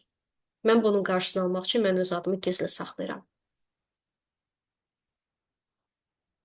Çünki mən moşenniklərə pul vermək istəmirəm. Bu əsas vacib məsələdir. Və təhsilə yatırım belə, bu artıq moşenniklik modelə çevrilib. Biz çünki təhsil almaq üçün deyil, özümüzü distrakt eləmək üçün. Diqqətimizi, çox bizi narahat edən problemlər, hansı ki, həll yolunu tapır, biz özümüzü bunun üçün təhsili artıq alət kimi istifadə edirik. Mən çox xoşagəlməz bir reallığı deyəcəm, ödənişsiz vebinarlarla bağlı. Ödənişsiz vebinarlar vasitəsilə mən insanların davranışlarını, mədəni kodlarını daha dərin öyrənməyə çalışıram. Və ödənişsiz vebinarları mən onun üçün də edirəm ki, bir çox ödənişli kurslarda belə keçirilmə məlumatlar daha çox əlçatan olsun. Və mənim üçün çox xoşdur, insanlar həqiqətən də bundan fayda tapırlar və mənimlə bunu bölüşürlər. Bu inanılmaz dərəcədə mənim üçün dəyərlidir və hər kəsə təşəkkür edirəm. Amma mən o mesajlara inanmıram. Mənə deyəndə ki, sizin vebinarınız dəyərli oldu, faydalı oldu. Niyə? Çünki ödənişsiz olduğu üçün heç bir məlumat tətbiq olunmur. Bu sadəcə vaxt etkisidir. Uzağa mən hər hansı bir perspektiv məndə formalaşır, yeni biliklər formalaşır, amma mən həyatımda onları tətbiq etmirəm. Çünki bu ödənişsiz webinar daxil, yəni bu sözləri biz mütləq bunu bildirməliyik ki, bizim perspektivimiz dəyişsin. Biz özümüzü çox vacib bir məqamlarda distrakt edək. Mənim özümdə bu uzun müddət olub. Davamlı şəkildə ödənişsiz webinarlara qatılırdım. Ancaq və ancaq ekspertlərin ödənişsiz materiallarından istifadə etmək istəyirdim. Nəyə görə? Çünki bizə bu kod yeridilib ki, təhsil ödənişsiz olmalıdır. Təhsilə yatırım nədir? Xeyr, bu ola bilməz. Bu təbii ki, hər kəsə aid deyil. Bu çoxluq haqqında olan bir şeydir ki, mən özüm də bu prosesdən keçmişəm. Və ancaq ilkin o dişimi o sıxaraq böyük bir risk kimi gələn bu ilkin ən böyük məbləği öz təhsilimə yatırım edəndən sonra mən özüm də gördüm ki, mənim beynimdəki ego müdafiə mexanizmlarımın qoyduğu limitlər məni nə qədər imkanlardan məhrum edib. Çünki təhsil, ödənişli təhsil və ödənişsiz təhsil. Baxmayaraq ki, onlar arasında çox güclü belə bir fərqlər yoxdur məlumat baxımından. Amma biz özümüz ona yatırım etdikcə bizim artıq perspektivimiz həmin o təhsilə dəyişməyə başlayır. Niyə? Çünki biz artıq məsuliyyət hiss edirik ki, mən bu pulu elə belə qazanmamışam və mən o pulu necəsə çıxartmalıyım. Mənim nəticə qazanmaq üçün daha çox bir motivim var. Ödənişsiz təhsildə çox vaxt bu motiv yoxdur. Ödənişsiz təhsildə nə vaxt bu motiv formalaşır? O vaxt ki, mən çox və çox erkən ego inkişaf mərhələsindəyəm. O qədər ehtiyac içində olan bir ailədəyəm. Və mən bunu yeganə bir imkan kimi görürəm ki, bu quyudan çıxım. Təqaüd proqramlarına qoşulan insanlar, hansı ki çox maddi çətinliyi olan ailələrdən çıxan insanlardır. Onlar üçün bu o qədər xilas bir alətinə çevrilir, xilas olunmaq bir alətə çevrilir. Onlar əlindən gələni edirlər ki, bütün günü işləsinlər, bütün günü təhsil alsınlar, kitablar vasitəsilə, ətrafdakı insanlar vasitəsilə və s. və s. və burada nə baş verir?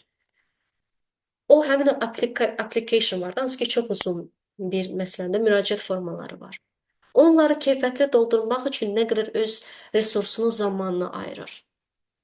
Və məhz buna görə təqaüd proqramları siz fikir versəniz, bu qədər bizim vaxtımızı alırlar. Məhz buna görə bu qədər çətin formalar qoyurlar. Bu artıq filtrasiya prosesidir. Bu qədər sənəd tələb edirlər. Ki, okey, sən öz təhsilinə özün yatırım edə bilmirsənsə, müəyyən bir səbəblərə görə, amma ondan daha dəyərli bir resursu ayırmağını mən səndən istəyirəm. Sən nə qədər zaman ayıracaqsan ki, bu müraciət formanı keyfiyyətli şəkildə doldurasan. Sən məni inandıra bilsən, keyfiyyətli müraciət formandan, demək ki, sən bu təhsilə layiqsən, bu təqaüd proqramına layiqsən.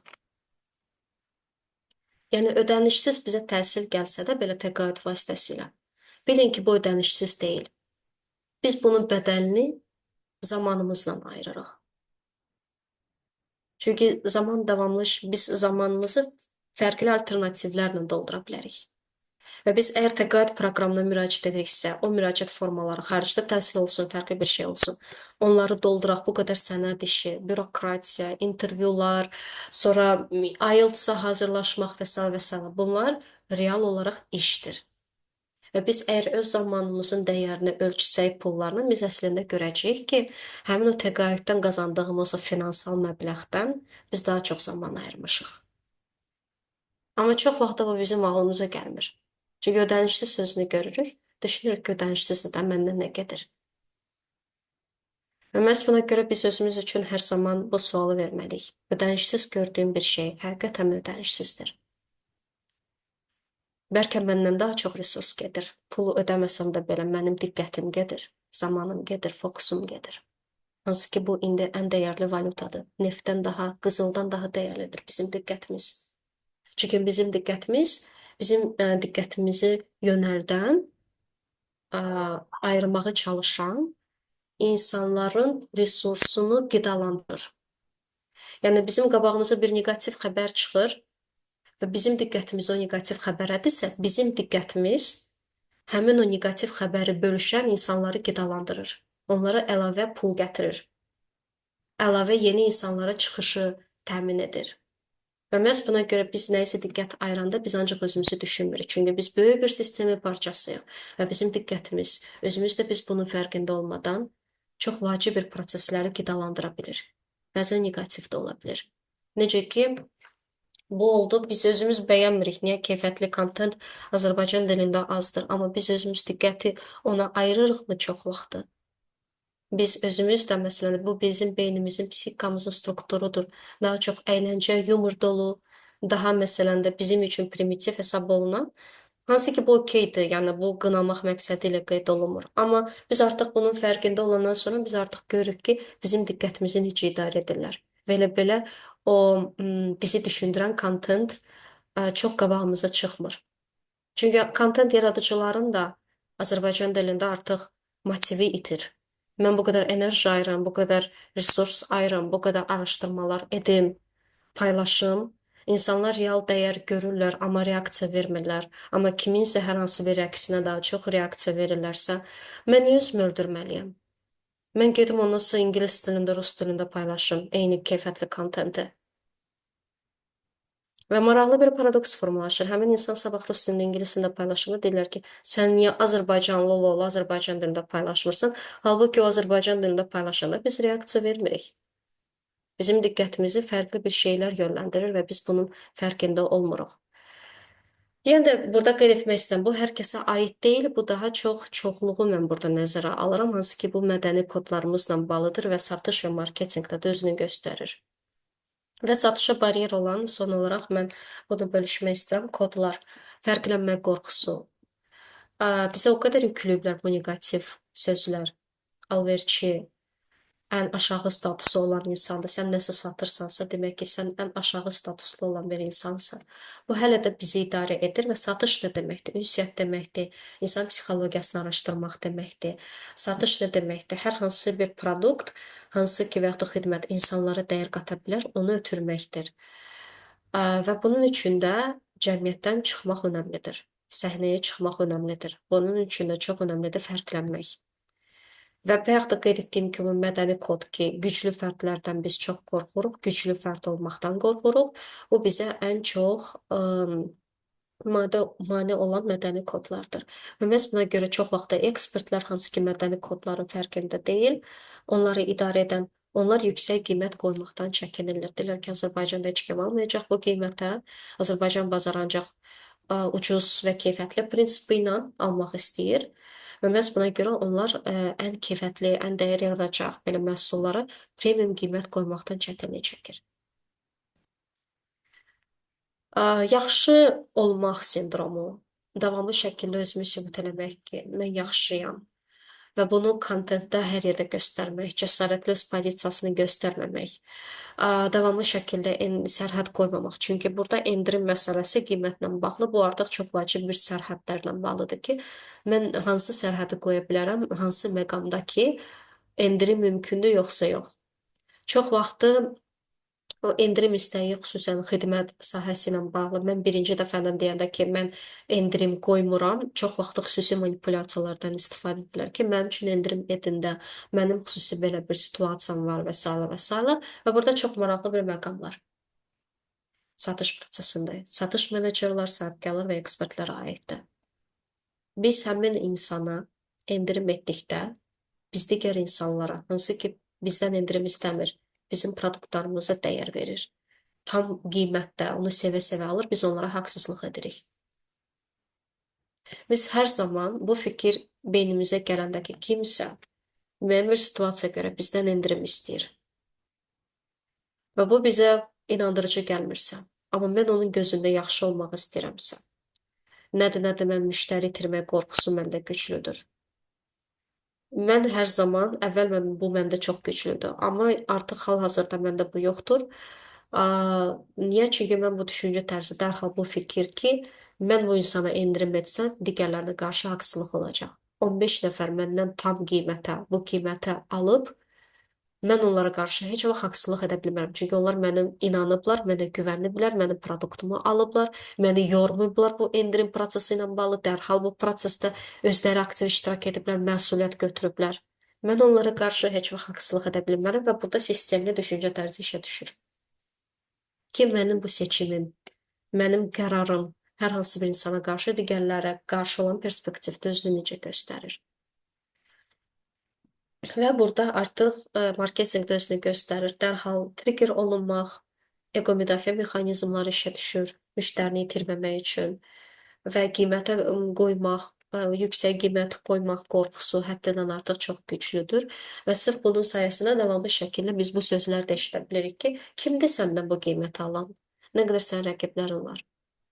Amma biz bir şey unuduruq ki, xidmət sayəsində, istənilən produkt sayəsində insan insana gəlir, produkta gəlmir.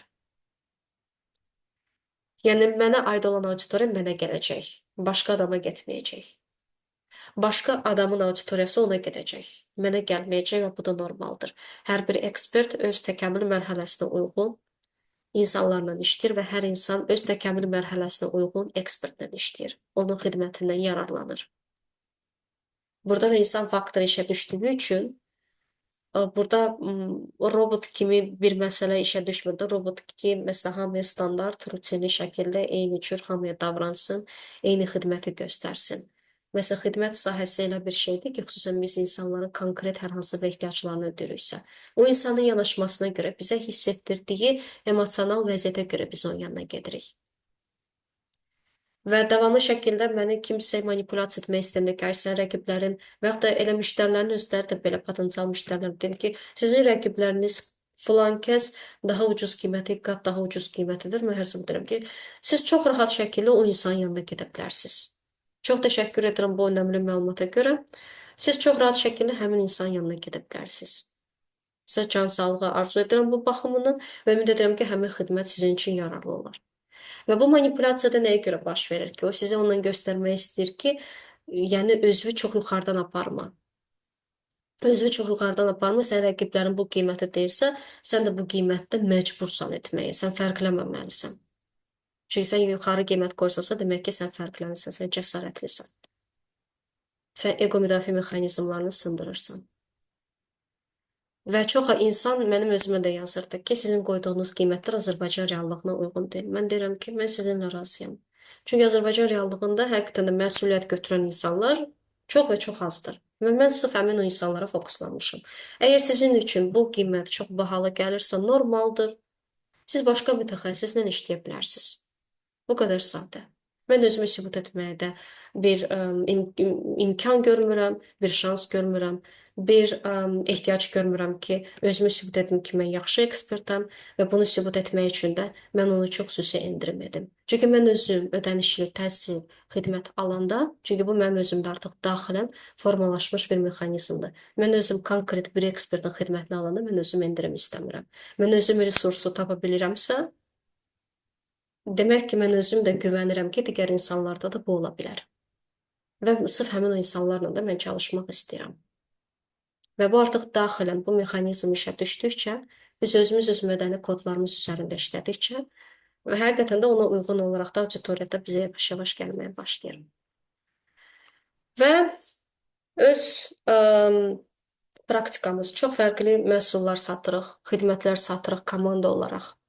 Toxuna bilən və toxuna bilməyən. Belə baxanda fərqli hədəf auditoriyalardır, hər bir brendə aid olan, amma hamısı eyni insanlardır.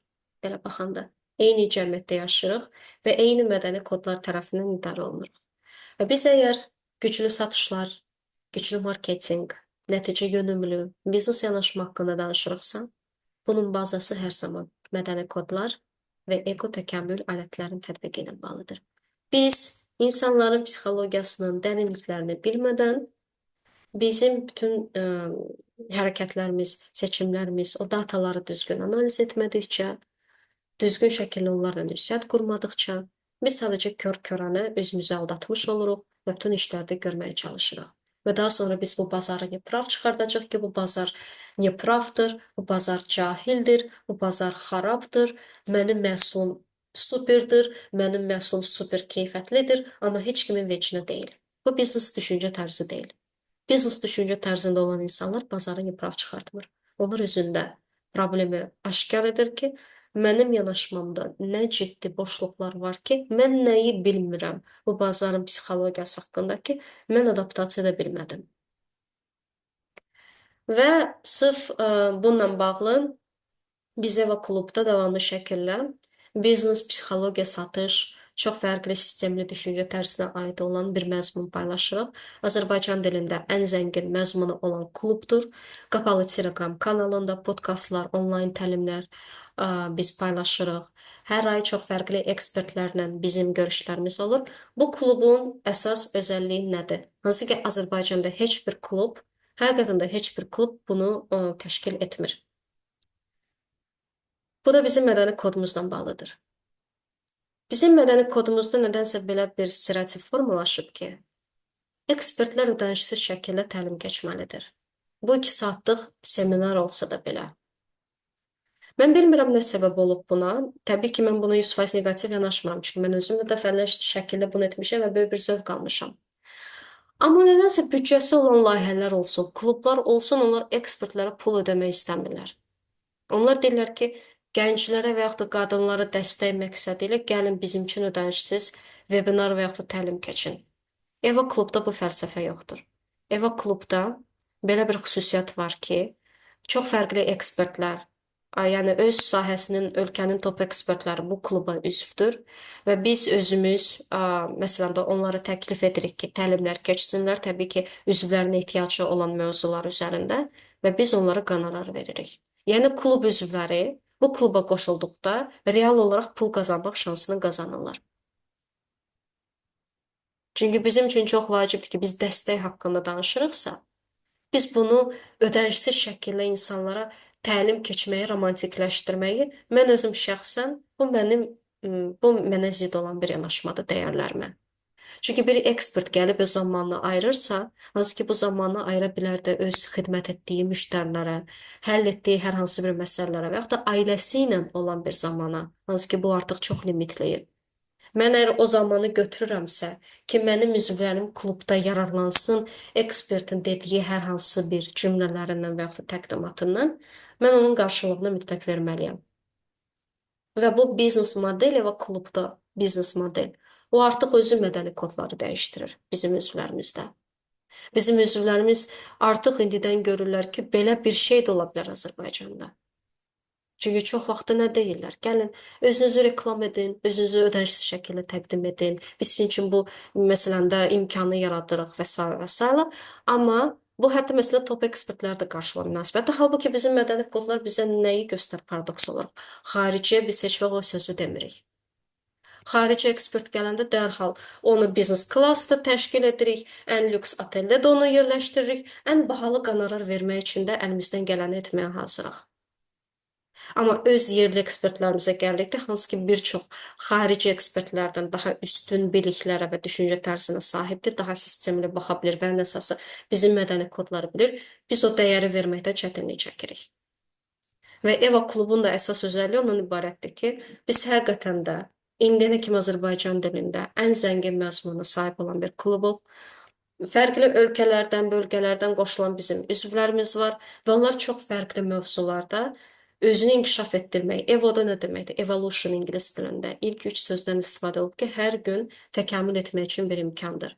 Sistemli düşüncə tərzini inkişaf etdirmək üçün. Bir çox bizim üzvlərimiz var ki, illik terapiyalara, coaching seanslarına gediblər və hər zaman da mən bunu hər yerdə də deyəcəm ki, fərdi keyfiyyətli terapiya hər zaman top olacaq. Amma bizim bazarın reallığını nəzərə alsaq və bir çox coach və psixoloqların sistemli düşüncə tərzində bir çox boşluqları nəzərə alsaq, həmin o insanlar hansı ki, artıq müəyyən bir travmatik hadisələr yaşayıblar, artıq o inam və güvən sarsılıb, mütəxəssislərə qarşı bir çox metodları sınayıblar, bir çox mütəxəssisləri sınayıb, illərlə buna investisiya ediblər və nəticə görmüblər. Bu klubdakı olan məzmun, onlar özləri də deyiblər ki, 2 aya, 3 aya biz özümüzü çox fərqli bir versiyada artıq görməyə başladıq. Bizim düşüncə tərzimiz çox fərqli cür artıq təkamül etməyə başladı. Niyə? Çünki biz çox fərqli mövzulara biz burada toxunuruq. Və həmin o mövzular maliyyə savadlığıdır, fiziki sağlamlıqdır, sistemli düşüncə tərzidir, beyin necə koloniyalaşır. Bu mövzu Azərbaycan dilində çox azdır. Və bunu çox adam çox yerdə sizə bildirməyəcəklər. Çünki onlara sərf eləmir ki, biz bu haqda bilək.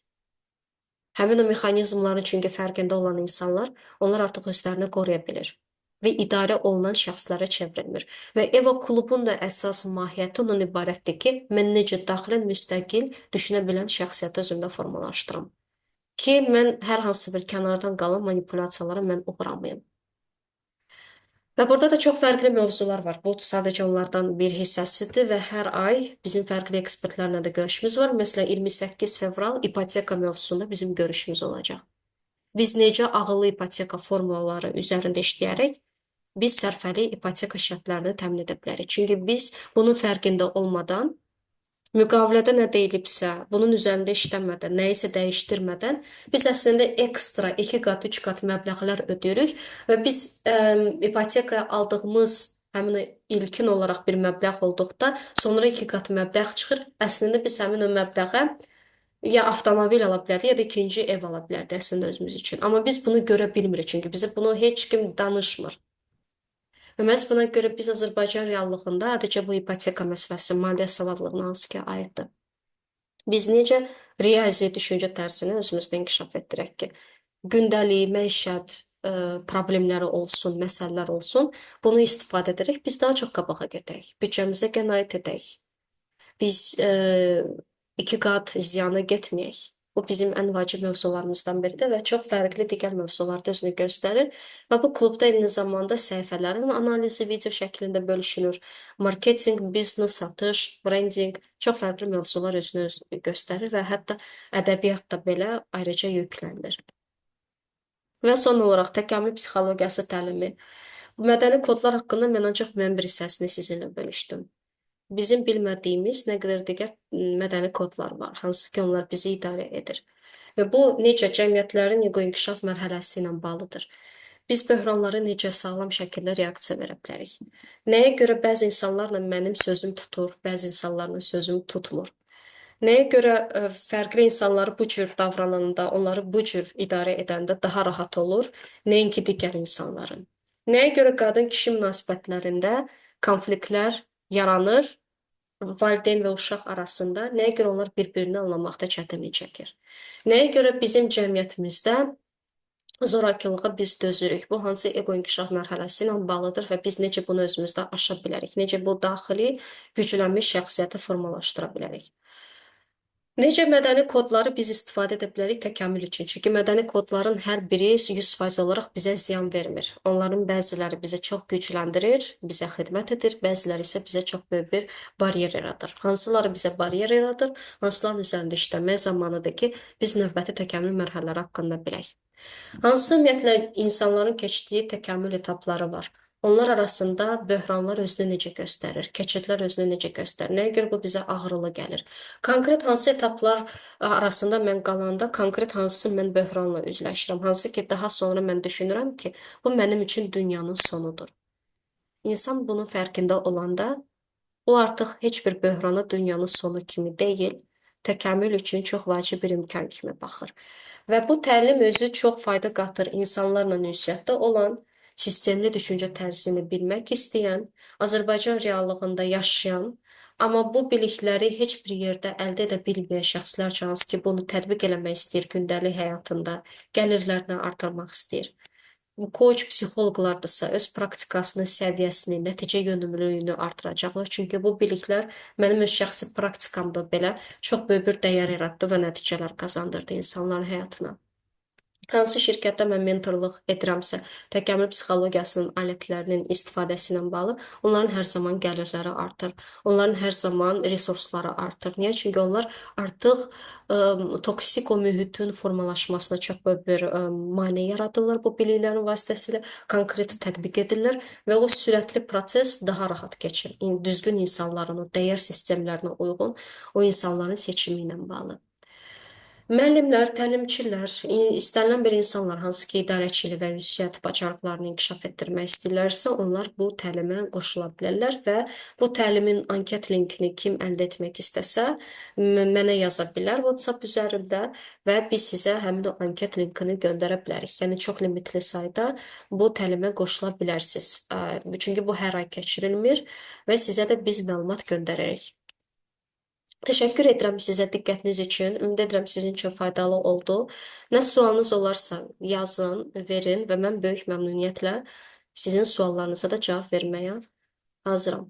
Qabağa düşmək də mədəni kodlarımızda var elə Sara xanım. Bəli, biz hər bir şeydə qabağa düşməyə çalışırıq. Nəyə görə? Çünki bu sağ qalma rejimi ilə bağlıdır. Bizim üçün çox önəmlidir ki, biz özümüzü digərlərindən daha üstün görək. Çünki bizə o qədər öyrəşdiriblər ki, tərbiyə prosesindən özümüzü əksik hiss etdiriblər. Utanc hissi ilə bizi məsələn də formalaşdırıblar.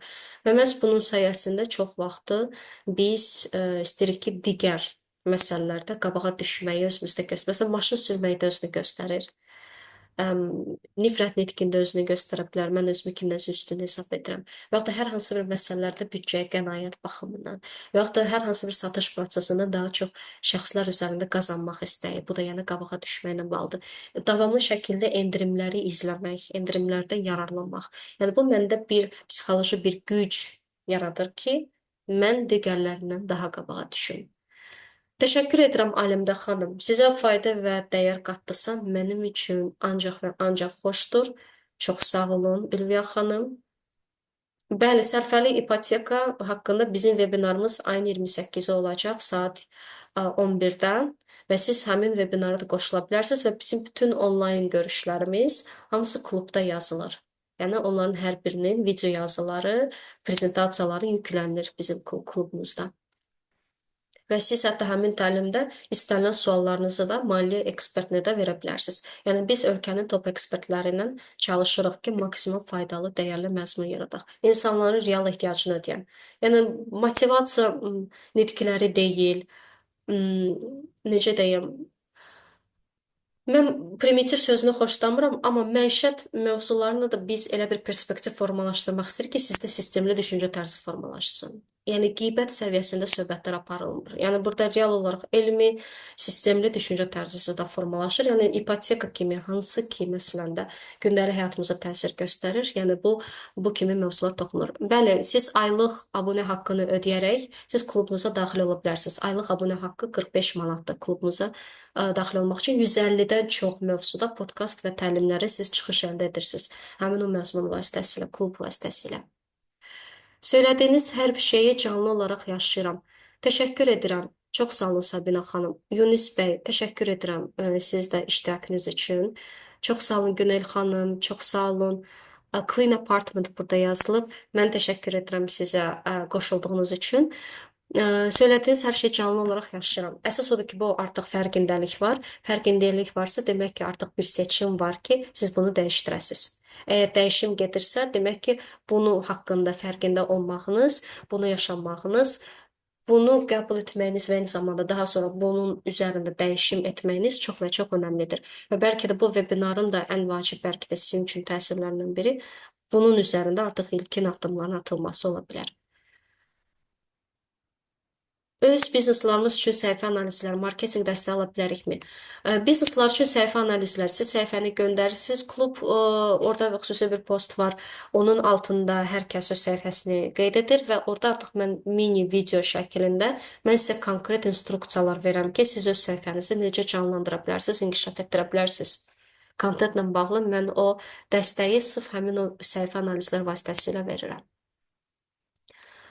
Xədicə xanım, təşəkkür edirəm. Çox sağ olun Yunus bəy. Sizə faydalı oldusa, aktual oldusa, mən ancaq və ancaq sevinə bilərəm buna.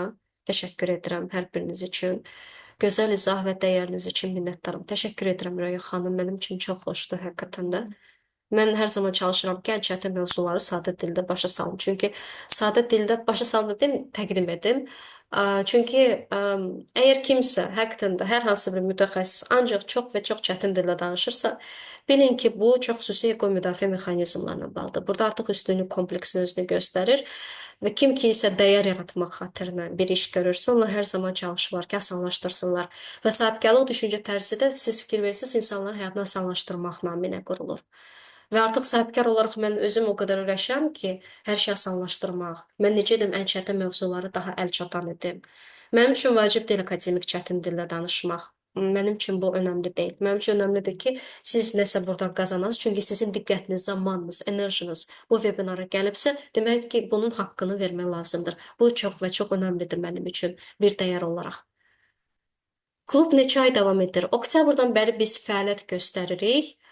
Və biz insanlar artıq özləri tariflər seçə bilərlər. 3 aylıq, 6 aylıq, 1 illik belə elə insanlar var ki, artıq 2 illik o qədər artıq bu dəyəri görürlər ki, klubda 2 illik də belə ödənişlər əvvəlcədən edə bilər. Yəni biz oktyabrda açılmışıq bir klub olaraq və oktyabrdan bəri paylaşılan bütün məzmun klubda, yəni hər bir üzv üçün əlçatandır. Yəni siz bu gün də belə üzv olsanız, oktyabrdan bəri bölüşülən bütün məzmun sizə əlçatan olacaq. Orada konkret strukturlu naviqasiya sistemi var.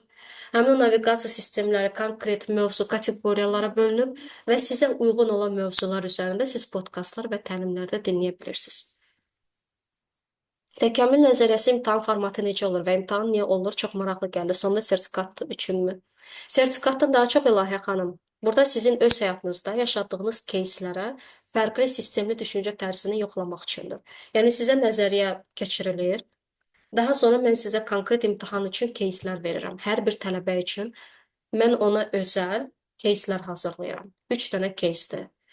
Həmin o keyslərə konkret bir suallar verirəm ki, bu keysdə hansı ego inkişaf mərhələsi özünü göstərir, hansı mədəni kodlar özünü göstərir və siz necə bu problemi sistemli həll edə bilərsiniz? Hansı perspektivlərə ehtiyac var? Və mən sizdə bunu yoxlayıram ki, siz nə qədər materialı qavraya bilmisiniz.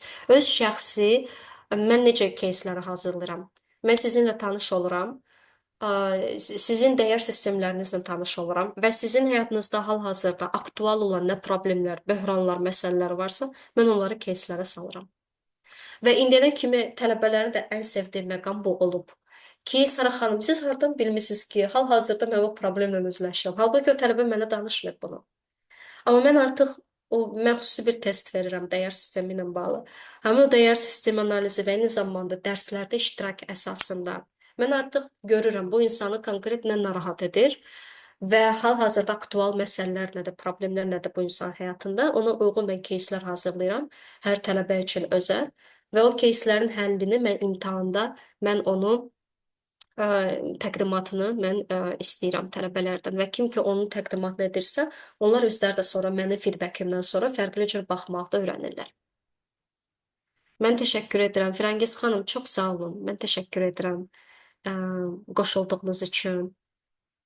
Çox sağ olun Layihə xanım. Dəyər qatdısa mənim üçün çox xoşdur. Mən özümə qaranlıq qalan suallara cavab tapmaqda çətinlik çəkirəm. Bu yöndə dəyərli məsələləri işıqlandırdınız. Mənim üçün çox xoşdur. İnanılmaz dərəcədə çox sevinirəm bunu eşitməyə. Çünki mən özüm də uzun müddət müəyyən bir məsələlərlə mən üzləşirdim və həmin o məsələlər sayəsində mən çox uzun müddət müəyyən bir istiqamət axtarışındaydım və özümlə müəyyən bir böhranlarla üzləşirdim və mən də çox istirdim ki, şəxsi təcrübələr əsasında mən artıq bu keçdiyim yolu, öyrəndiklərimi sizinlə də bölüşüm. Və hər birimiz eyni problemləri yaşayırıq. Çünki hər birimiz eyni mədəni kodlarla idarə oluruq. Hər birimiz eyni problemlərlə üzləşirik. Və məhz buna görə mənim üçün çox xoşdur ki, bölüşdüklərim sizə müəyyən bir dəyər qazandırır. Pul qazanmağa mane olan mədəni kodlar nədir? Bunu aşmaq mümkündürmü? Mən bugün bu haqda danışmışdım. Satış etmək. Çünki satış etmək istəmirik. Çünki böyük pullar satışla gəlir. Özümüzü düzgün təqdim etmək, özümüzü cəsarətli şəkildə təqdim etmək, özümüzdən utanmamaq, utanc hissinin aşılanması və eyni zamanda fərqlənməkdən qorxmamaq, fərqli fikir söyləməkdən qorxmamaq, açıq şəkildə öz pozisiyasını ifadə etməkdən qorxmamaq və eyni zamanda fərqli bu fərqliliklə bağlı və eyni zamanda avtoritet hesab olunan fiqura etiraz etmək. Kim ki avtoritet hesab olunan fiqurlara etiraz edə bilmirsə, onların pul qazanmaqla bağlı çox güclü problemlər olur. Bu partnyor ola bilər, bu valideyn ola bilər, bu boss ola bilər. Bu istənilən bir şəxs, hansı ki onun səsi bizi idarə edir. Bunu aşmaq mümkündür, amma bu çox uzun müddətli bir prosesdir. Mümkündür. Təbii ki, mümkündür Kəmalə xanım və bir çox insanlar sırf bunun üzərində işləyərək onlar başlayıblar pula fərqli perspektiv formalaşdırmağa və eyni zamanda bu davranış vasitəsilə də özünü göstərir ki, mən pula necə, məsələn, investisiyaları edərək Kiçik-kiçik özüm üçün vərdişlər formalaşdıraraq mən özümdə də mədəni kodları dəyişdirmiş oluram. Yəni mənim mədəni kodlarım da dəyişdikcə pula olan yanaşmam dəyişir, gəlirlərim artır və eyni zamanda mən özüm davranışımda pula olan yanaşmam, məsələn, mən investisiyalar edirəmsə, pulu saxlayıramsa, nə qədər çətin olsa da belə bunu edirəmsə, emosional alış-verişlər etmirəmsə, mən davranışlarımı dəyişirəmsə, bu mənim mədəni kodlarıma da öz təsirini göstərəcək. Təşəkkür edirəm Günel xanım. Mənim üçün çox xoşdur ki, sizə aydındır. Bu məni həqiqətən də çox xoşbəxt hiss edir ki, mən sizə o dəyəri qazandıra bilirəm. Mənim üçün çox önəmlidir bunu etmək. Çünki bizim indiki yaşadığımız dövrdə o qədər hər şey xaotik və kompleksli şəkildədir. Hər bir şey ona dizayn olub ki, biz idarə olunaq, rahat şəkildə manipulyasiya olunaq. Amma mən bu vebinarları və bütün bu təlimləri, Eva klubu da ona görə yaratdım ki, biz bunun fərqində olaq ki, biz bu manipulyasiyalara uğramayaq. Biz onlar üçün bir resurs mənbəyi olmayaq. Böhran vəziyyətləri və dostların məsləhəti düzgün olmayan nəticələrə səbəb olurdu. Maliyyə yatırımı olsa da nəticələr. Əm, Amma Yunus bəy, istənilən bir böhran istər-istəməz bizdə müəyyən bir təcrübələr qazandırır. Əsas odur ki, siz bunu yaşamısınız, ən azı siz bunu etmisiniz, risk eləmisiniz. Düzdür, bəzən bu bizə çox 100% negativ bir təcrübə kimi gəlir, biz heyfsilənə bilirik. Amma mən düşünürəm ki, ən azı siz bunu etmisinizsə, ən azı o, kaş ki mən bunu edərdim, bu hissi sizdə artıq olmayacaq. Kaş ki mən bunu edərdim, əslində insanı daha çox yorur, daha çox uyandırır daxildən. Çünki biz artıq bilmirik onun nəticəsi nə ola bilər. Bəlkə pozitiv olardı. Amma siz ən azı bunu etmisiniz və sizdə artıq müəyyən bir təcrübə formalaşır və o təcrübə əsasında sizin növbəti qərarlarınız artıq daha doğru olacaq. Bu özü çox gözəl bir yoldur təkəmmül üçün. Təşəkkür edirəm bölüşdüyünüz üçün. Çox sağ olun Ulduz xanım. Çox xoş oldu sizi də görmək. Təşəkkürlər. Əgər sizin sualınız yoxdursa, mən yavaş-yavaş sonlandırım bu görüşü. Hər birinizə iştirakınız üçün, suallarınız üçün, xoş sözləriniz üçün hər birinizə təşəkkür edirəm. Bir daha çərşənbəniz mübarək olsun. Sizə hər şeylə gözəlini arzu edirəm və əgər siz hər hansı bir səhifə istifadə etsə, brend idarə edirsinizsə, bol-bol satışlar, bol-bol izləyicilər sizə hər birinizə arzu edirəm. Bir daha təşəkkür edirəm sizə. Gələn görüşlərdə görüşərək kimi. Sağ olun.